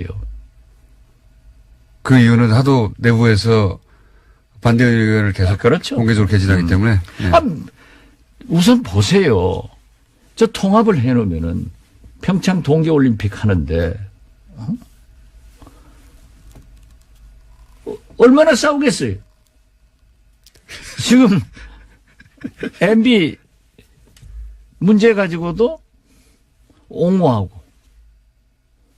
반대하고 이게 되겠어요? 한 집구석에서? 그래서 우리는 개문발차를 해서 비록 원내교섭단체가 되지 않더라도 기다리고 있으면 다 온다. 그리고 우리는 촛불혁명의 산물인 적폐청산과 개혁을 위해서 우리는 나가야 국민이 우리를 지지할 수 있다. 그러나 문재인 대통령이 만약 잘못하는 게 있으면은 우리는 엄중한 질책을 하면서 협력할 것은 협력하겠다. 이런 자세를 가지고 있습니다. 이 합당의 최대 승자는 유승민 대표인 거 아닙니까? 현재까지는? 그러니까 유승민 대표가 예. 국민의당 안철수 가지고 놀아버리는 거죠. 지금 이제 지난번에는 광주를 두 분이 가셨고 오늘은 이제 대구를 두 분이 방문하신 걸로 아는데 일정상 그 유승민 대표 입장에서는 사실상 전리품을 챙기고 돌아온 거 아닙니까? 완전히 유승민 대표는 예. 대구에 가면은 배신의 정치인이라고 하잖아요. 과거에 아직도, 그런 이야기를 들었었죠. 예. 지금도 그래요. 예. 박근혜 대통령에 대한 예. 지지층이 대구에는 지금도 강하다고요. 예. 그렇기 때문에 배신의 정치인이다 해서 언론 보도에 의하면 다음 국회의원 안 된다라고 하니까 탁 하는 거 보세요. 이분 머리 좋아요. 햇볕 정책 안 된다. 탈호남해라. 그래 대구 사람들로서는 저게 배신이 아니고 효자네? 네. 이런 생각을 하는데 안철수 국민의당까지 딱 먹어오면은 이거 진짜 꽃방석에 앉는 거죠. 그쵸, 자기는 9석 꼬마당 당대표에서 이제 원내교섭단체를 이루는 당대표를 하면 얼마나 좋아요. 안철수 대표는 왜 이걸 하는 걸까요, 근데? 이제 본인이 계속 여러 가지 하는 얘기가 이제 보수의 적자가 되겠다는 전략인데. 아니, 그러니까. 이게 쉽지 제가 않지 수차 않습니까? 얘기했지만은 안철수 대표는 대통령 해보려고 진보 개혁에 위장 취업했다가 대통령 떨어지니까 저 한국당 보니까 홍준표 대표 가지고는 안 된다.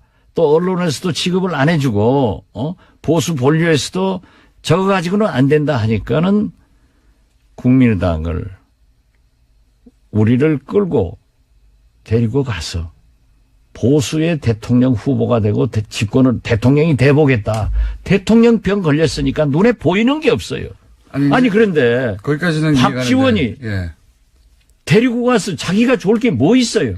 그러니까 버리고 가는 거 아닙니까? 버리고 가는 게 아니라 내가 안철수를 버리는 거죠. 어쨌든 안철수 대표 입장에서는 이제 박 전 대표님 버리고 가는데 제가 궁금한 것은 그 과정에서 굉장히 상처를 많이 입었잖아요, 사실은.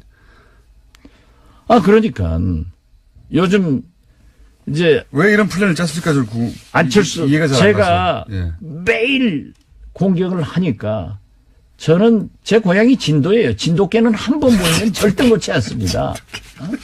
진돗개는 물어가지고요 흔들어 버려요. 또 놓지도 않고. 그런데 제가 매일 공격을 하니까 그 졸개들이 안철수 졸개들이 저를 공격하는데 누가 손해예요? 저는 대통령 안 나와요. 안철수가 손해지. 그러니까 이 게임의 법칙도 모르는 거야. 손해날 싸움을 계속 하는 것. 안철수 얼마나 급했으면은 박지원이가 제 이름을 딱 거명하면서 기자회견하면서 국민의당 입당할 때 이렇게 했다. 내가 틀린 게 뭐 있어요? 아니 누가 유승민하고 통합하지 말고 연합연대하자. 그리고 문재인 대통령에 대해서도 나한테 그래요 요즘. 왜 문모닝 하더니 요즘은 안 모닝하냐? 문재인 무서워서 그러냐? 제가 뭐 무서워요? 제가 문재인 요즘도 제일 많이 때려요. 여자 아이스하키 팀 같은 거 동일팀 해봐야 어려우니까 설득을 했어야 된다. 이런 거 하는 거예요. 그런데 보세요. 저하고 안철수하고 싸우면 누가 손해예요? 그리고 안철수도 싸울지도 몰라요. 말을 나보다 못해. 박시원 대표님이 이제 처음에 합리적 진보 개혁적 보수하고도 같이 하자 했었지 않느냐. 근데 왜 이제 와서 합당을 반대하느냐라고 이제. 같이 하자는 거예요. 예. 같이 하는데. 연대하자는 거예요. 합당하자는 건 아니다. 이 말씀이신 거예요. 그렇죠. 예. 아니, 유승민의 예. 다름을, 저는 보수를 절대 욕하지 않아요. 그분들도 계셔야만이 체크앤 밸런스가 되는 거예요. 그런다고 평창 동계올림픽을 평양올림픽이니. 그 말이 안 되죠. 민족이 아니고 국민이 아닌 거예요. 그게 어떻게 그렇다 이 소리를 하냐고. 아니 설사 잘못한 게 있다 하더라도 만약에 평창 동계올림픽에 북한이 참여를 하지 않고 미사일이나 몇 발 쏴버렸으면은 대한민국 동계올림픽 되고 강원도 동계올림픽 되는 거예요. 그런 것을 그렇게 모진 말로 해서 되겠어요? 오늘 또 보니까 북한 현 월송입니까? 송월입니까? 예. 거기 송월. 예. 송월. 예? 거기 내려오니까 우리 언론은 다 보도했는데 우리 마식령 스키장 답사단 가니까 북한 언론에서 보도 안 했다.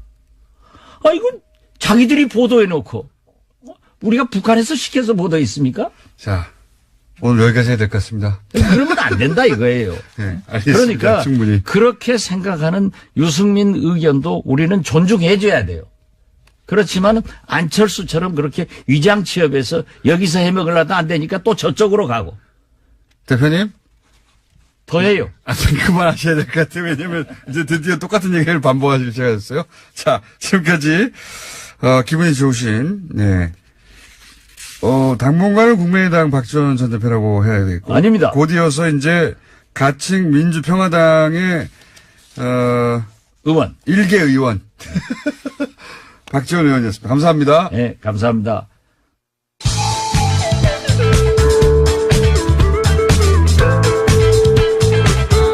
자체 발굴, 과즙 톡톡, 김어준입니다.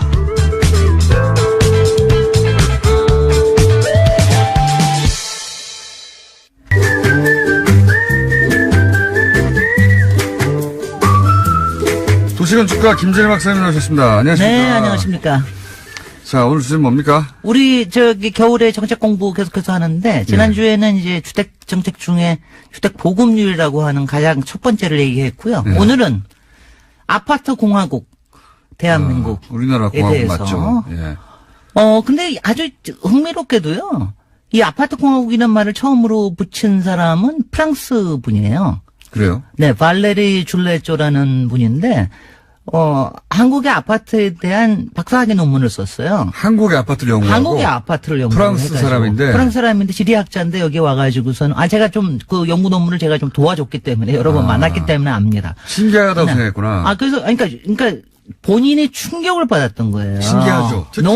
특히 외국 사람이 처음에 오면은 이 아파트에 대해서 정말 이건 뭐야? 이런 생각을 하거든요. 해외에 좀만 우리나라 사람도 해외에 좀만 길게 있다가 들어오면 네. 이제 공항에서 쭉 들어오다가 아파트를 보는 순간 그런 생각이 듭니다. 우리가 이랬구나. 네. 그리고 이제 그때는 더군다나 이제 프랑스 같은 경우에는 솔직히는 프랑스나 뭐 유럽에서도 1945년 전쟁 끝난 다음에 그런 아파트들을 많이 지었어요. 못 사는 사람들 신도시도. 주로 못 사는 사람들, 이민자들 뭐 이런 사람들이 들어왔는데 그리고 그것도 자꾸 슬럼화가 되고 그래서 이제는 아파트 같은 그런 아파트는 안 짓는다. 라고 하던 판에 여기 오니까 뭐 엄청나게 경제적으로 부흥이 되고 그때 올림픽 일어나고 막 이러는데 이거 그 사람 한마디로 표현은 다 이제 그렇게 얘기를 합니다. 군대 병영을 보는 것 같다. 모든 게 남쪽으로 일자로 쫙 진열돼 있는 맞아요. 이런 병영을 보는 것 같다. 충격적이죠, 사실. 굉장히 충격적인 풍경입니다. 우리는 그냥 익숙해졌는데 우리는 별로 이제 뭐 다 익숙해졌기 때문에 그렇지만 지금도 외국에서 사람들이 오면은 알고 와도 충격적이라는 얘기를 해요. 굉장히 이상한 주거 형태거든요. 그리고 이제 그다음에 이렇게 생각들을 합니다. 그러니까 모스크바나 러시아에는 이런 게 꽤 많아요. 그러니까 이게 사회주의 나라냐 여기가. 이 얘기하는 사람들이 굉장히 많습니다. 맞습니다. 그런데 이게 이제 그래서 이 아파트 공화국을 이제 90년대 책 쓰고 2000년대 책을 내고 박사학위 논문 받고 책을 내고 난 다음에 이걸로 학술상도 받았어요. 프랑스 안에서는. 그러니까 우리나라 거 가지고 아파트 공화국 이름 붙이고 자기네들 상도 받고 말이지.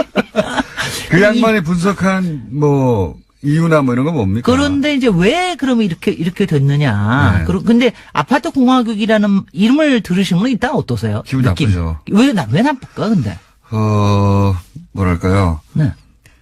우리나라 사람들이 주거에 대해서 가지고 있는 상상력의 한계나 또는 너희들은 그냥 아파트에 다닥다닥 붙여 사는 사람들이잖아 라고 이렇게 문화적으로 굉장히 낮게 보는 듯한 느낌이죠. 그래서 사실 공화국이라는 말이 나쁜 말은 아닌데 이상하게 아파트 공화국 그러니까 우리가 무슨 막 통제당하는 것 같고 우리가 뭐 이런 느낌 일률적인 것 창의성이 같고 없는 것 같고 막 이런데 근데 보세요. 지금 아파트가 지금 우리나라 얼마 이상이 사는 것 같습니까? 몇 %나 아파트 안에서 사는 것 같습니까? 절반은 넘습니다. 근데 절반 넘은 지는 한참 됐는데 이제 60%예요. 인구의 60%가 인구 60%. 그래 지금 이제 전체가 한 1,900만 호를 조금 넘었어요. 우리나라의 주택 수가. 그중에 1,000만이 넘었습니다. 한 1,030만 정도 되는데 앞으로 더 늘겠죠. 근데 이거 한 가지가 있어요. 아파트 외에 그럼 어떤 주거 형태가 있느냐? 단독주택이 있고 그다음에 나머지가 다세대 연립주택인데 다세대 연립이 한 또 20% 차지해요. 근데 아파트라는 이름이 우리는 지금 아파트라고 뭐가 떠오르세요? 모양이? 모양이 성냥갑처럼 일단 성냥갑처럼 그다음에 일률적이고 그다음에 높이 쓰고. 그러니까 예전에 90년대만 하더라도 사실은 아파트 그러면은 되게 5층이나 12층짜리 이렇게 다닥다닥 이렇게 쭉 일렬로 쓰는 이런 것만 했는데 지금 우리도 많이 바뀌었습니다. 많이 고층화가 됐고 지금은 이제 아파트 그러면 다 고층이라고 생각을 하죠. 근데 아파트라는 이름이 왜 나왔을까요? 그것도 이상하지 않아요? 왜냐하면 일본에도 아파트가 있습니다. 일본에는 우리 같은 고층 아파트나 이런 거는 다 맨션이라고 그래요. 그리고 아파트는 뭘 아파트라고 하냐면 다세대 주택을 아파트라고 그래요. 그러고 보니까 예전에는 맨션이라는 용어도 썼었어요. 맨션에 일부 썼죠. 혼자 나온 맨 처음에 한강에 나올 때는 맨션이라는 한강 아파트라고 안 부르고 맨션이라고 불러서 나왔어요. 그리고 가령 아파트먼트라는 거는 가령 프랑스 같은 데서는 아주 모든 게 다 아파트예요, 솔직히. 그리고 미국에서는 아파트먼트는 뭘 얘기하냐면은 우리가 생각하는 아파트는 뭐냐면은 그쪽에서는 콘도미니엄이에요. 콘도미니엄이라고 부르고 아파트먼트는 임대주택을 아파트먼트라고 부릅니다. 그러니까 일종의 이제 그 공공임대주택 있잖아요. 이런 걸 또 아파트라고 부르고. 근데 왜 우리는 아파트라는 이름을 저걸 했을까? 그걸 또 법적인 용어예요. 발음이 좋잖아요. 아파트. 노래 나가기도 좋아. 아파트 발음하기도 나의 아파트 뭐 이런 식의. 그러니까 그런지 근데 만약 일본의 규정까지 따른다면 사실은 60%가 아니라 다세대 주택, 연립주택도 다 아파트이기 때문에 거의 80% 이상이 아파트에 사는 거예요. 그럼 이거 봐도 이상한 게 아니죠. 그러니까 저는 이제 두 가지 얘기를 하고 싶은데 아파트 공화국이라고 하는 거에 문제를 얘기를 하면서 기분 나빠지는 거 또 한쪽에서 느끼시면서 또 한편에서는 이제 이 아파트라고 하는 게 아주 보편적인 상태다. 여러 사람이 모여 사는 것이다. 그러니까 아주 어릴 때부터 거기서 살았고 이제는 대부분 20, 30대가 그 외에 주거 형태에 대해서 겪어본 경험이 대단히 별로 적고 이제 적어지는 거죠. 그래서 편리하다고 생각하고 근데 이제 가장 큰 문제는 뭐냐면 이게 아파트가 사는 곳으로라기보다는 사실 대한민국 최고의 히트 상품이 아파트입니다. 솔직히. 재산증식 수단이었죠. 정말 이건 최고의 히트 상품이에요. 딴 거 어떤 거를 자동차를 비하건 뭘 비하건 간에 이 아파트만큼 최고의 히트 상품이에요. 그리고 온 국민이 뛰어들어서 상품을 만들어요. 대단한 저는 가끔가다 이거 보면은 참 대단한 대한민국이다.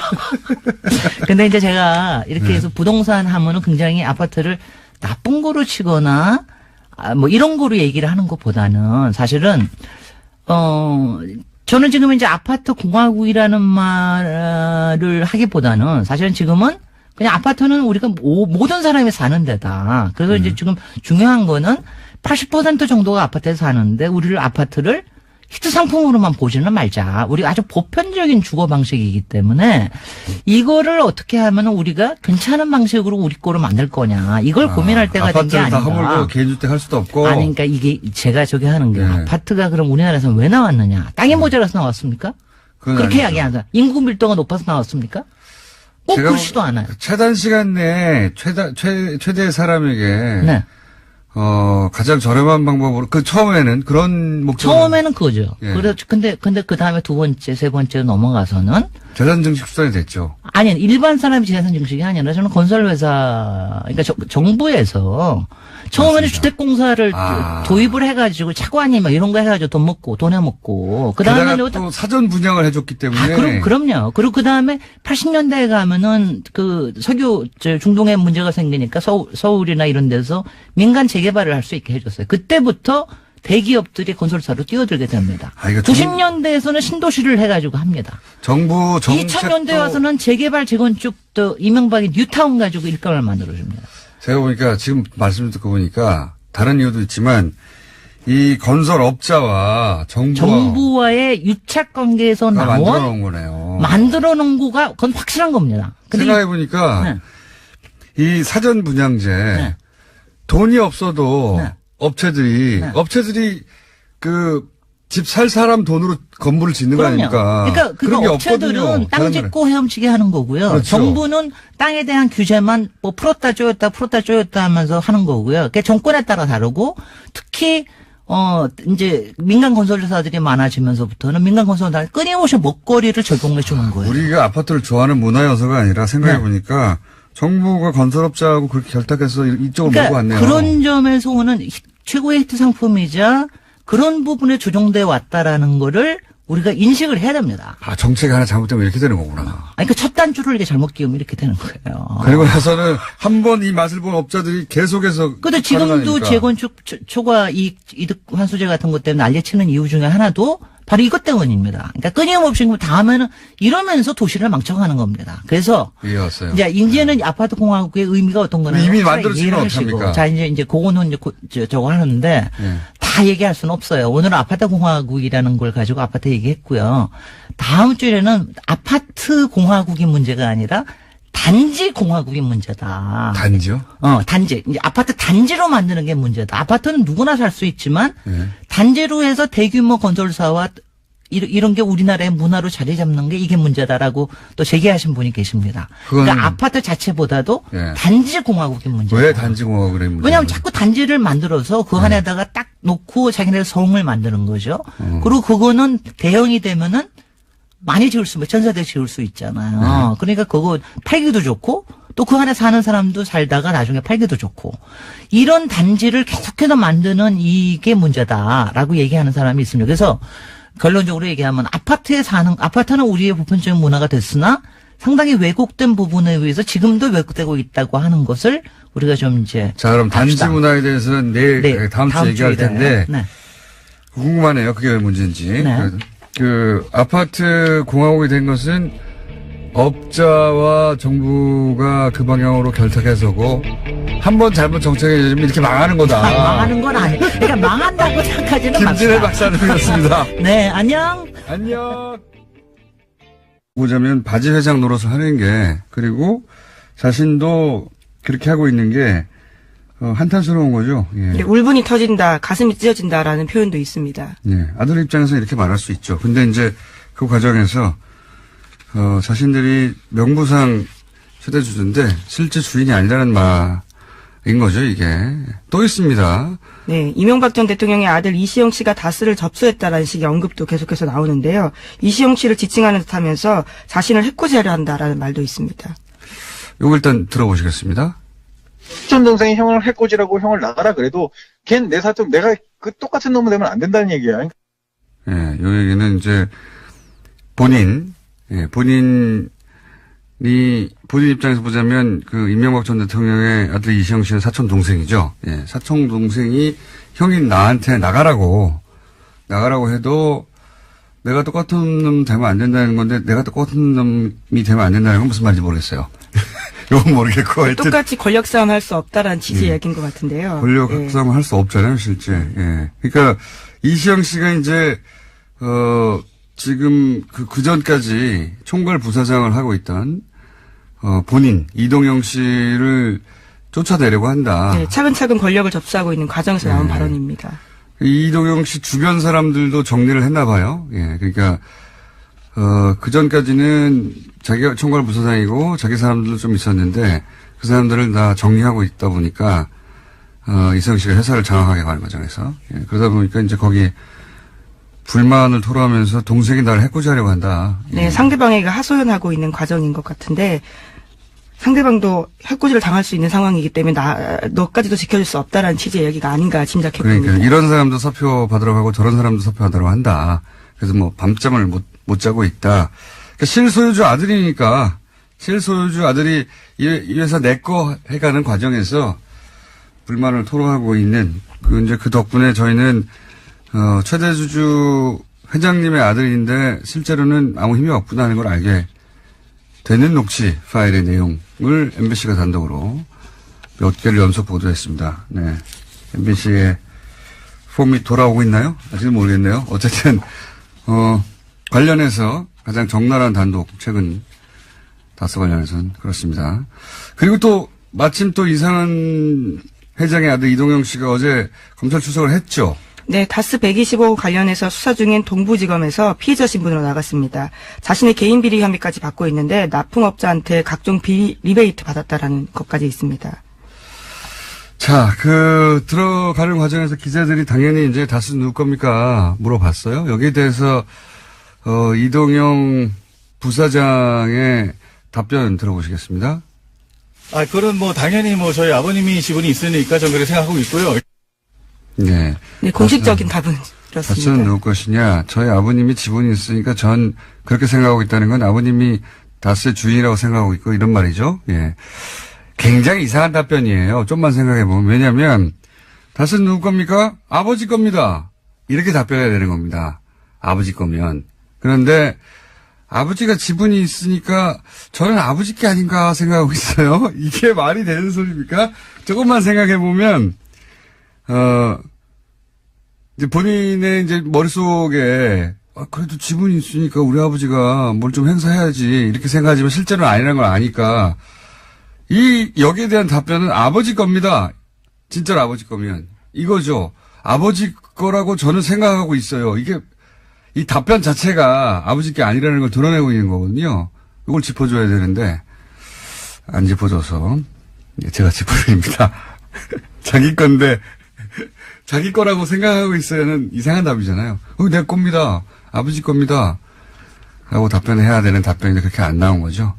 게다가 이건 지분이 있으니까 이건 변명이잖아요. 일종의. 예. 현재로서 최대 지분을 가지고 있습니다. 그러니까 거기 기대는 거죠. 지분이 있으니까 저는 아버지 거라고 생각해요. 이 말 자체가 지분이 있는데도 아버지 거로 아무도 인정을 안 해준다는 얘기죠. 예. 그게 드러난 답변입니다. 자, 예리하게 한번 짚어놓고. 자, 다음 순요.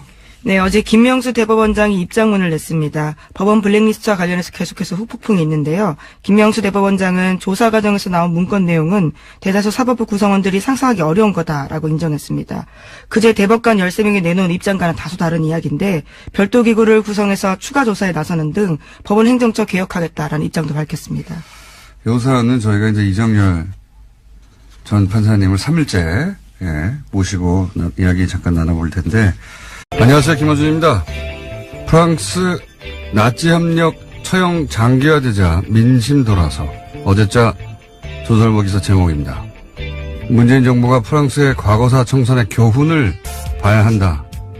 이런 기사인데요. 2차 대전 후 나치 부역자 재판을 통해 사형당한 사람이 1,500명, 수감자는 3만 8천여 명에 이르며 나치를 찬양한 언론인들은 총살로 단죄됐는데 왜 언론인에게만 가혹하냐는 비판도 있었다고 전하고 있습니다. 기자는. 이렇게 몇 년간 청산하다 사회당은 의석을 잃었고 드골이 이끄는 신생 우파는 원내 2당으로 도약했다고 기사를 냈습니다. 우리가 프랑스의 100분의 1만큼이라도 친일파 청산을 했나요? 우린 해방 후 친일 법적 처벌 단 한 명도 안 했습니다. 비교 자체가 안 되죠. 그리고 나치에 부역한 언론인을 엄하게 다스리는 건 너무 당연한 거 아닙니까? 부당한 권력에 저항하는 게 지식인의 책무 아닙니까? 게다가 문정부가 과거사 청산만 하다가 민심을 잃으면 그럼 조선일보 신나는 거잖아요. 왜 걱정을 해줍니까? 적폐청산을 더 해라 해야지. 그러다가 민심 다 잃게. 그냥 적폐청산 그만하자고 하세요. 조선일보는. 프랑스 끌고 가서 헛소리 하지 말고. 김원준 생각이었습니다.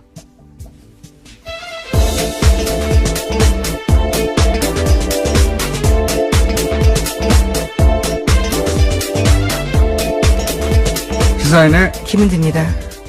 조선일보 날로 기괴한 논리들이 나오고 있습니다. 예, 설마 나치에 부역하는 행위에 언론인들에게 감정이입한 거라면 정말 참 비참하네요. 예.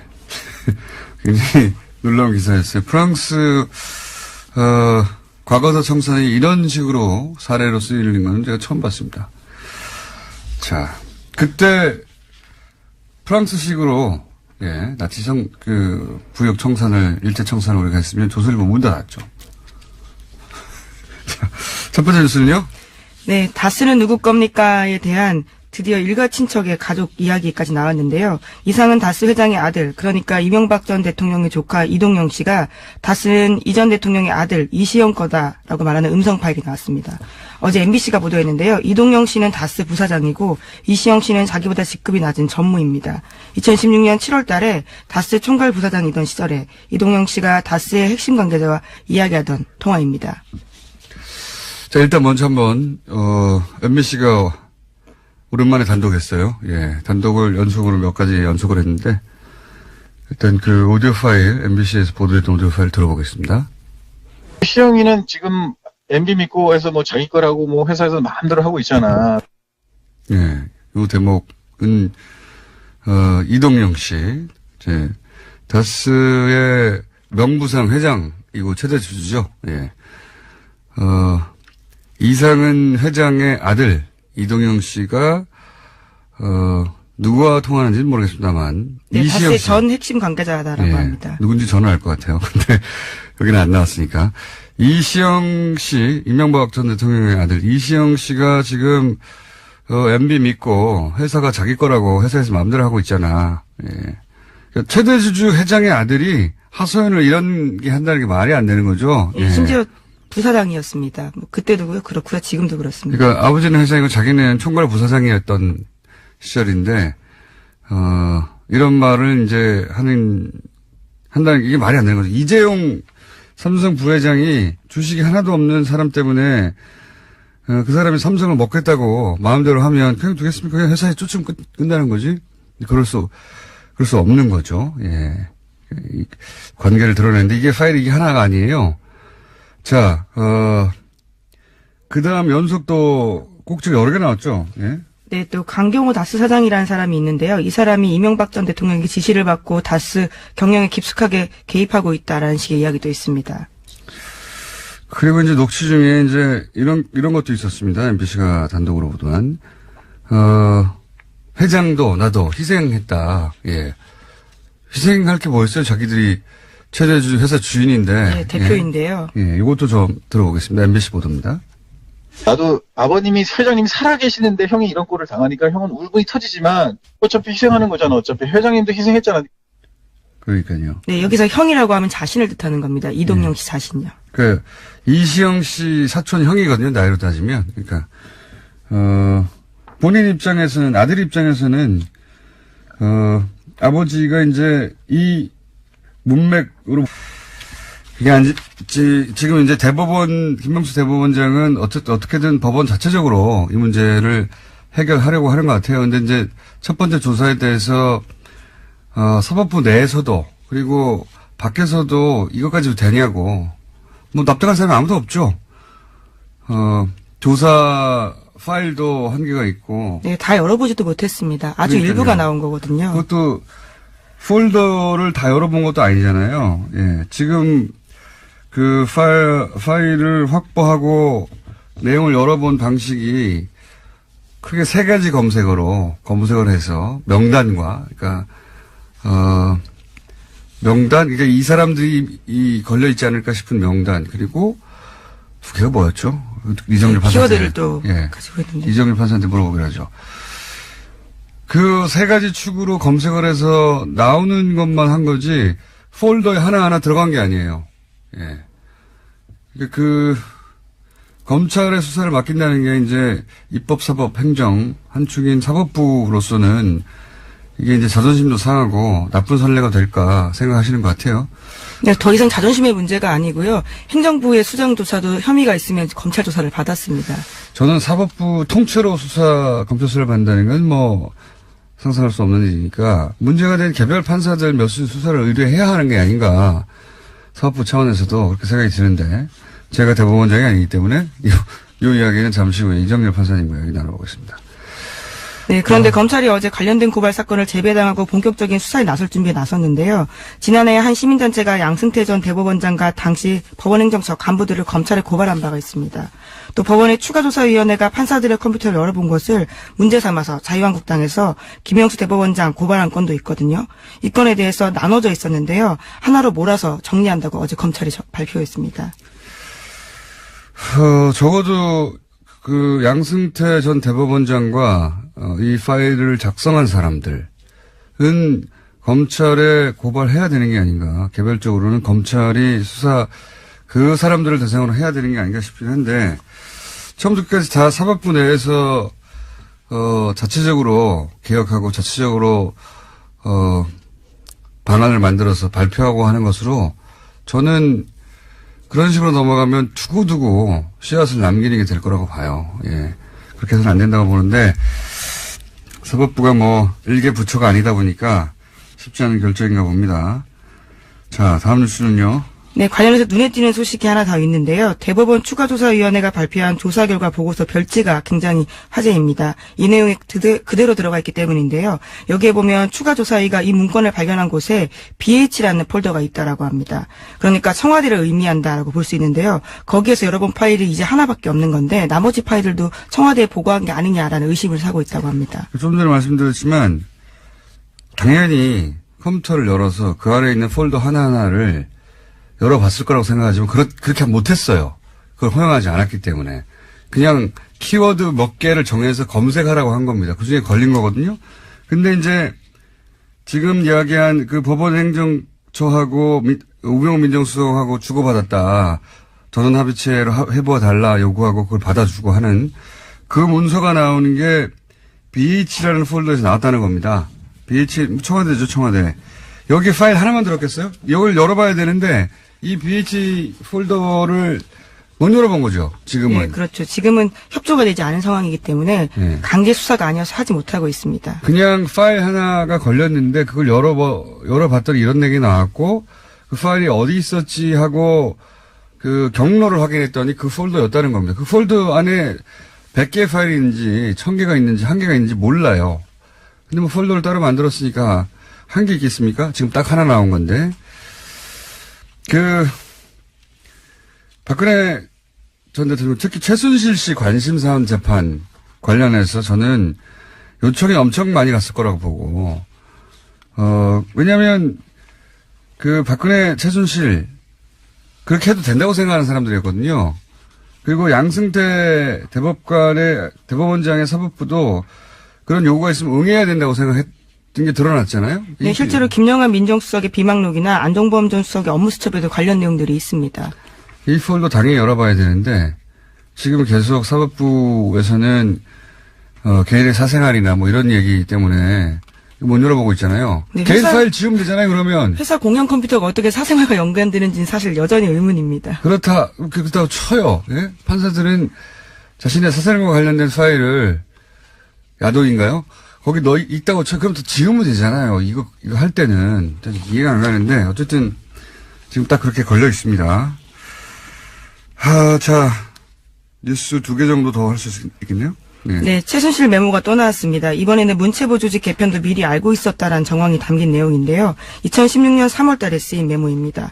여기에는 종무실 2차관, 1차관이라고 쓰여 있는데 관련 업무를 2차관이 맡았던 걸 1차관으로 변경한다는 내용인데 실제로 조직 개편안이 그해 3월 달 국무회의를 통과했습니다. 그러니까 적어도 11일 전에는 최순실 씨가 이 내용을 알고 있었다라고 보이는 겁니다. 이런 일도 했네요. 그냥 자기가 뒤에서 이해관계가 있는 사람들을 꽂아준 것만 한 줄 알았더니, 예. 네, 장시호 씨가 다 촬영한 메모입니다. 소관 업무를 바꾸게 됐네요. 예. 최순실 공화국 맞았어요. 자, 다음 뉴스는요? 네, 안철수 국민의당 대표가 어제 바른정당과의 통합에 대해서 호남을 벌이는 것도 보수로 가는 것도 아니다라고 말했습니다. 안 대표는 바른정당과의 통합에 속도를 내고 있는데 이에 대해서 호남과의 결별이다라는 지적이 나오고 있습니다. 그에 대한 반박을 한 겁니다. 그렇군요. 요즘 안철수 대표하고 유승민 대표의 언론 노출 굉장히 많기 때문에 사실은 반대파의 뭐랄까요 격정하고는 다르게 여기 지지율은 저는 올라갈 거라고 봅니다. 노출이 많으면 올라가거든요. 근데 요거는 이제 3부에서 박지원 대표하고 한번 다뤄보겠지만 이 워딩은 매우 안 좋네요. 왜냐하면 안철수 대표가 반복적으로 하는 실수 중에 하나인데 지난 대선에서 왜 내가 MB 아바타입니까 한 적이 있잖아요. MB 아바타가 아니라는 걸 강조하기 위해서 말을 한 건데 사람들 기억에는 MB 아바타만 남거든요. 네, 지금까지도 인상적으로 남아있는 말입니다. 이 말도 사실 마찬가지예요.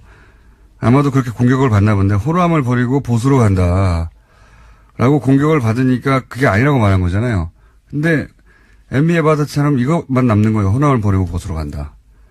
그것만 남게 되는 효과가 있는데 왜냐하면 전후 사정을 모두 다 자세히 아는 사람의 숫자보다는 이렇게 이제 이미지로 받아들이는 사람이 훨씬 더 많은 법인데 왜 이렇게 말하는지 모르겠네요. 자, 오늘 여기까지 하겠습니다. 시사인의 김은지였습니다. 감사합니다. 자, 바로 이어서 리얼미터 권순정 조사분석실장 나오셨습니다. 안녕하십니까.